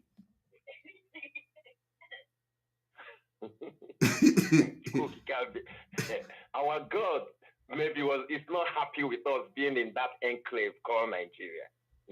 So many things have changed over the years. So many things have changed. We have definitely missed something very powerful that we don't know. Yes. Even in my rain community, in my village, and we high now for we things name exist and was in Kedeketa. We hate this name exist in one guy village. One of them is the high now for more. You call it evil forest. Doesn't exist again. Yes, evil forest. Yeah. Water that comes out from a stone, limestone, down during the Hamatan from November to February. No, nothing. And then in that Okwame, that is the Okwame also, the water is the purest water that exists. 1970s, now it doesn't exist. But it's what you call a tap. The water that have are pure, chlorine free and all this, nothing that does it. God Almighty, the Chukwuka, is not happy with us from that enclave called Nigeria. Our going out, I believe, will restore a lot of things. We go back to our roots. Chai. Somebody say in Igbo land, you don't see vultures. Vulture is with them. Vulture asosi si asosi. Makara tazi gogo. We don't see them again. These are just things we don't see before. Now say we'll get feed the child. When you are born to can cook na see ya. Hi. Alobele. Anata. I don't know if they get that. Udere we adị ya wee megharịa si na adị Igbo ebe nyugokwa abụọzikwa ya ka ọ dị ebe ọzọkwa ka ya na-eme na ka na-emezi kịta ndị a na-atazi m. Hai Chineke ndị Hausa alaga anyị n'iyi. Hai alụmelu nke ndị Fulani a na-emesi ya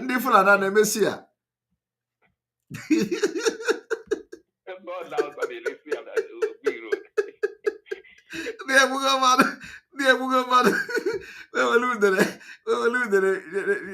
na-azụ ndị Igbo udere wee n'ala n'Igbo chai alụmelu because all those things nwere spiritual implication, Imana in those days na Igbo, if you are doing burial of somebody that is very strong,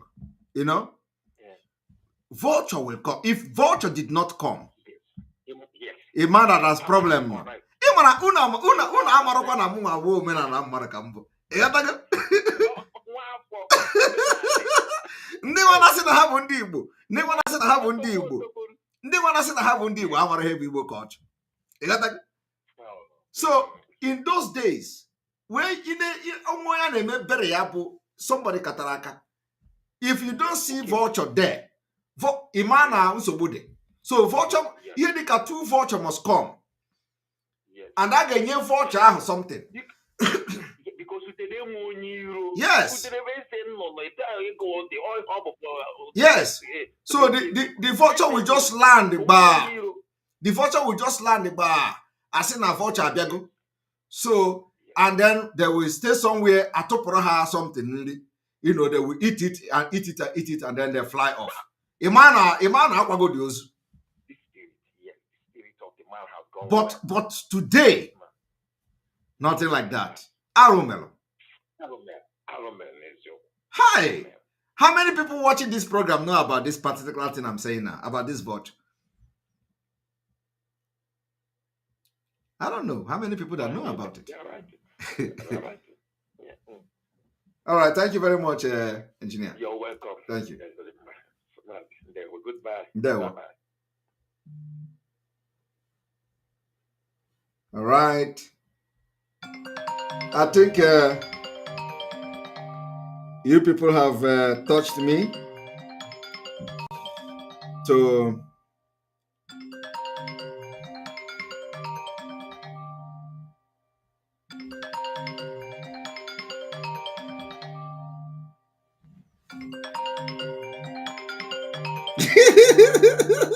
somebody said the biggest chat. In fact, we are going to extend this program for the next few minutes. I have received something very important.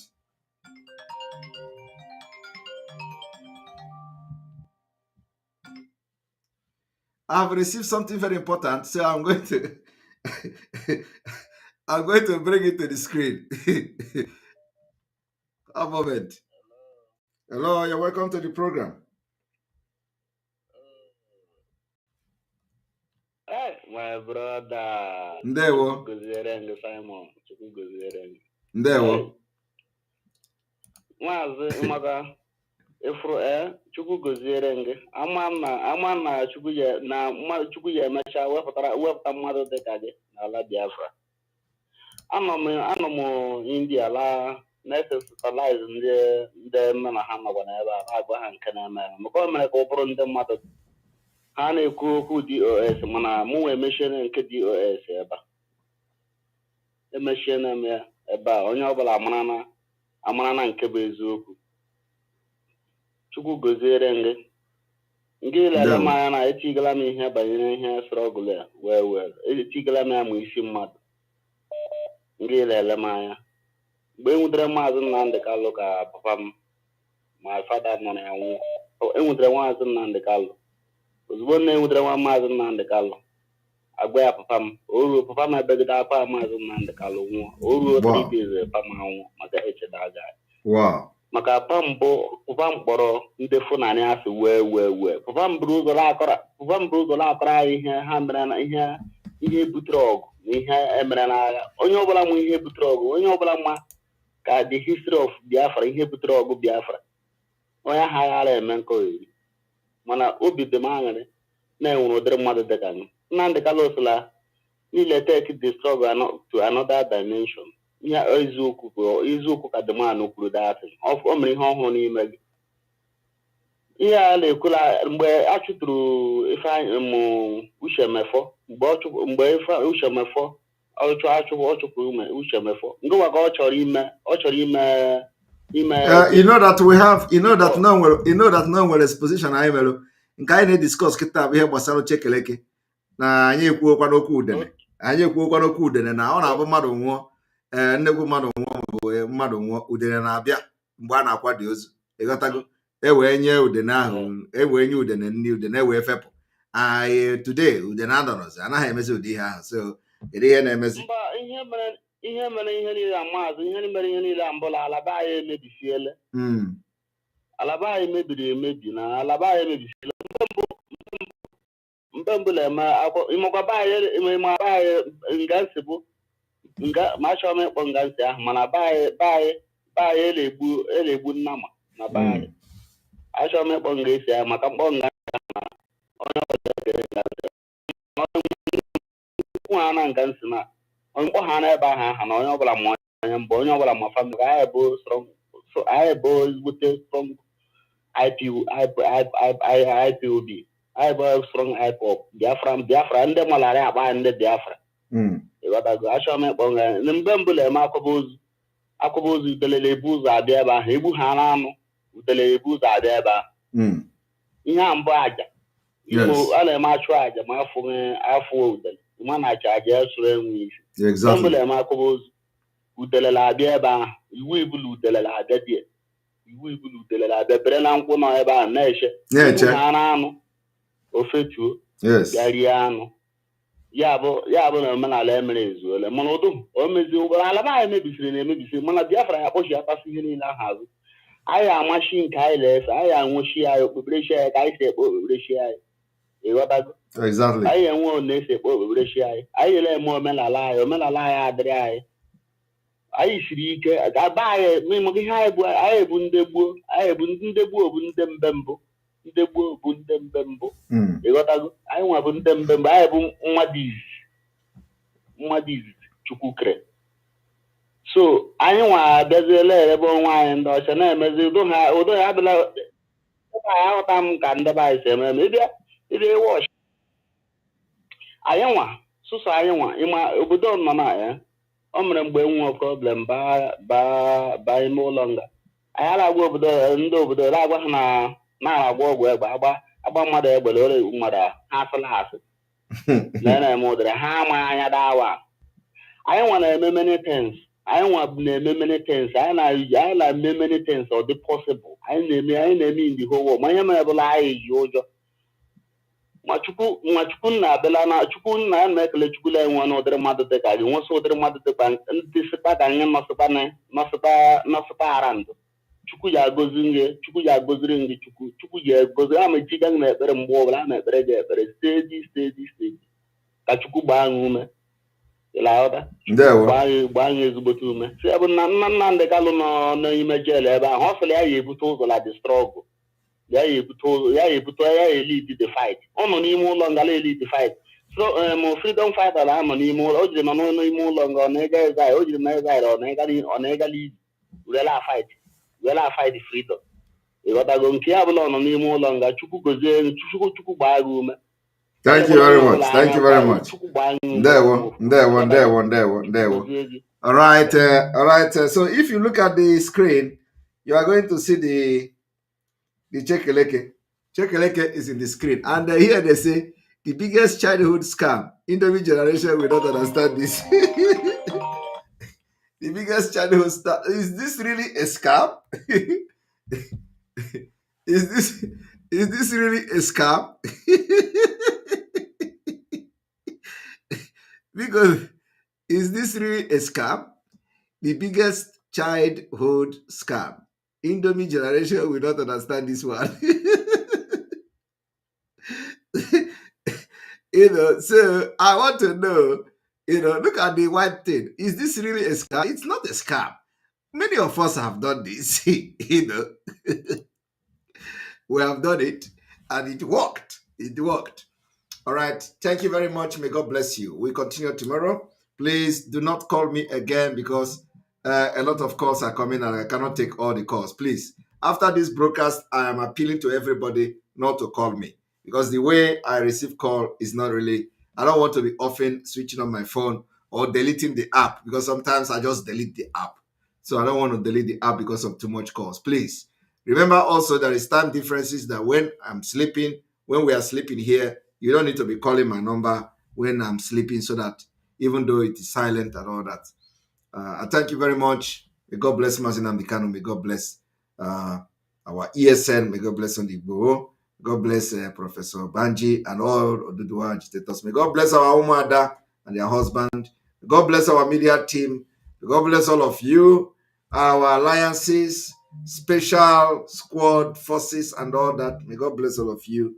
And I want to thank you all, those who support us, those who, are playing different role in this particular liberation and revolutionary phase. I thank you all, and we continue tomorrow. We may be addressing a lot of issues, including the Pastor Igila. As the case may be, we need to address him. And we may also decide to play the audio tomorrow, audio of the meeting in Igbo, meeting of Igbo Union in Finland. We may decide to play the audio tomorrow. So, Gaddafi, I don't know, you're calling. I just said nobody should call, but you are calling. I don't know, and you are watching this program. Hello? Hello. Yes. You don't shut down? Okay, no wahala. I wanted to tell you one. The vulture, it is cobra that protect the egg of vulture. Then, evil forest still exists. Nigeria as a whole is evil forest. Thank you, sir. All right, thank you. Okay. All right. Please, everybody should stop calling. So I thank you all. And from here, from me, is good evening. You must go and listen to Simon Ekpa, who is doing a very fantastic job. Very great job that Simon Ekpa is doing. Very, very, absolutely fantastic job that he's doing. You must listen to him and share his videos accordingly. Very, very important. He is bringing a new dimension to this very awareness that we are making, and you must listen to him. Very, very important.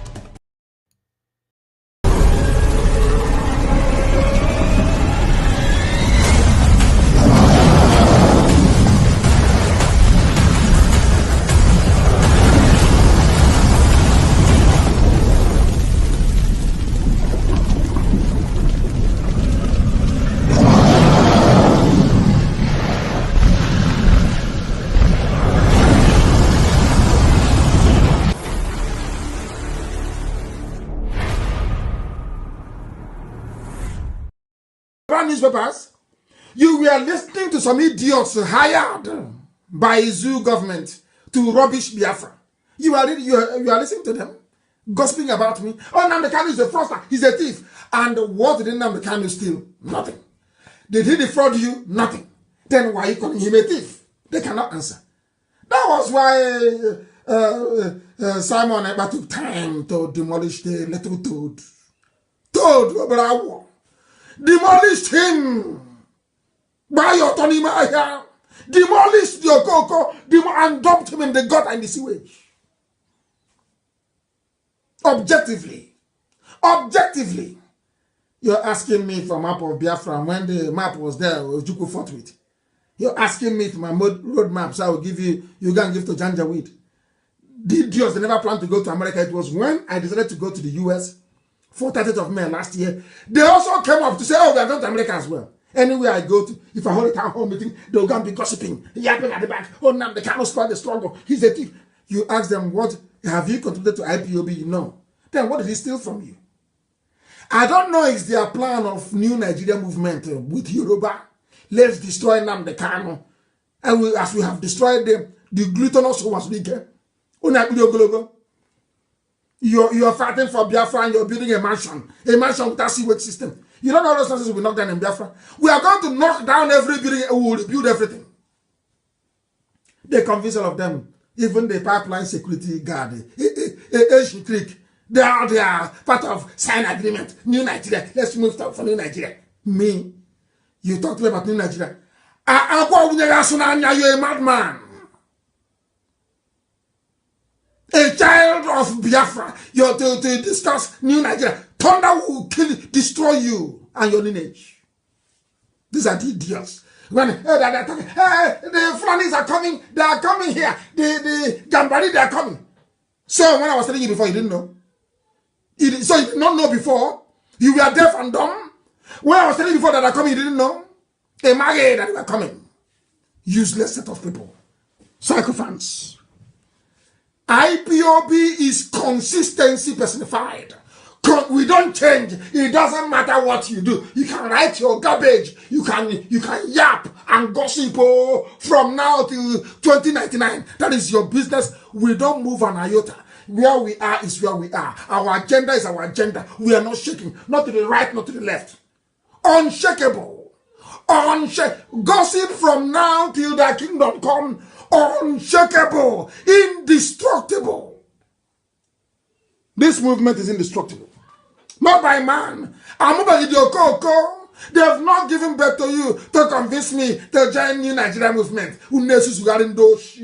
A bunch of criminals and bastards everywhere. I am a child of heaven. I'm a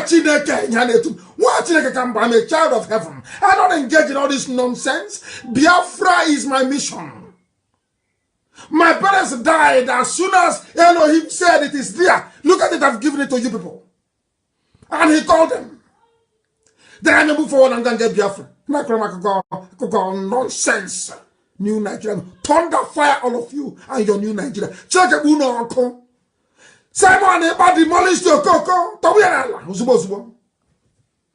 And Simon is doing a good job, by the way. And I want him to stay on it. Not when I praise you, it goes into your brain. You start misbehaving after 2 weeks. We give you IPOB treatment. I want you to remain on the path of truth and diligence. Truth and diligence. Because you're doing a good job. Continue doing it. We need many of you to come up and be speaking. My goodness, if it's only me, they'll say, oh, maybe he's mad. Well, when we have a lot of mad people, then you'll understand. You'll be forced to reason and think. Idiots everywhere.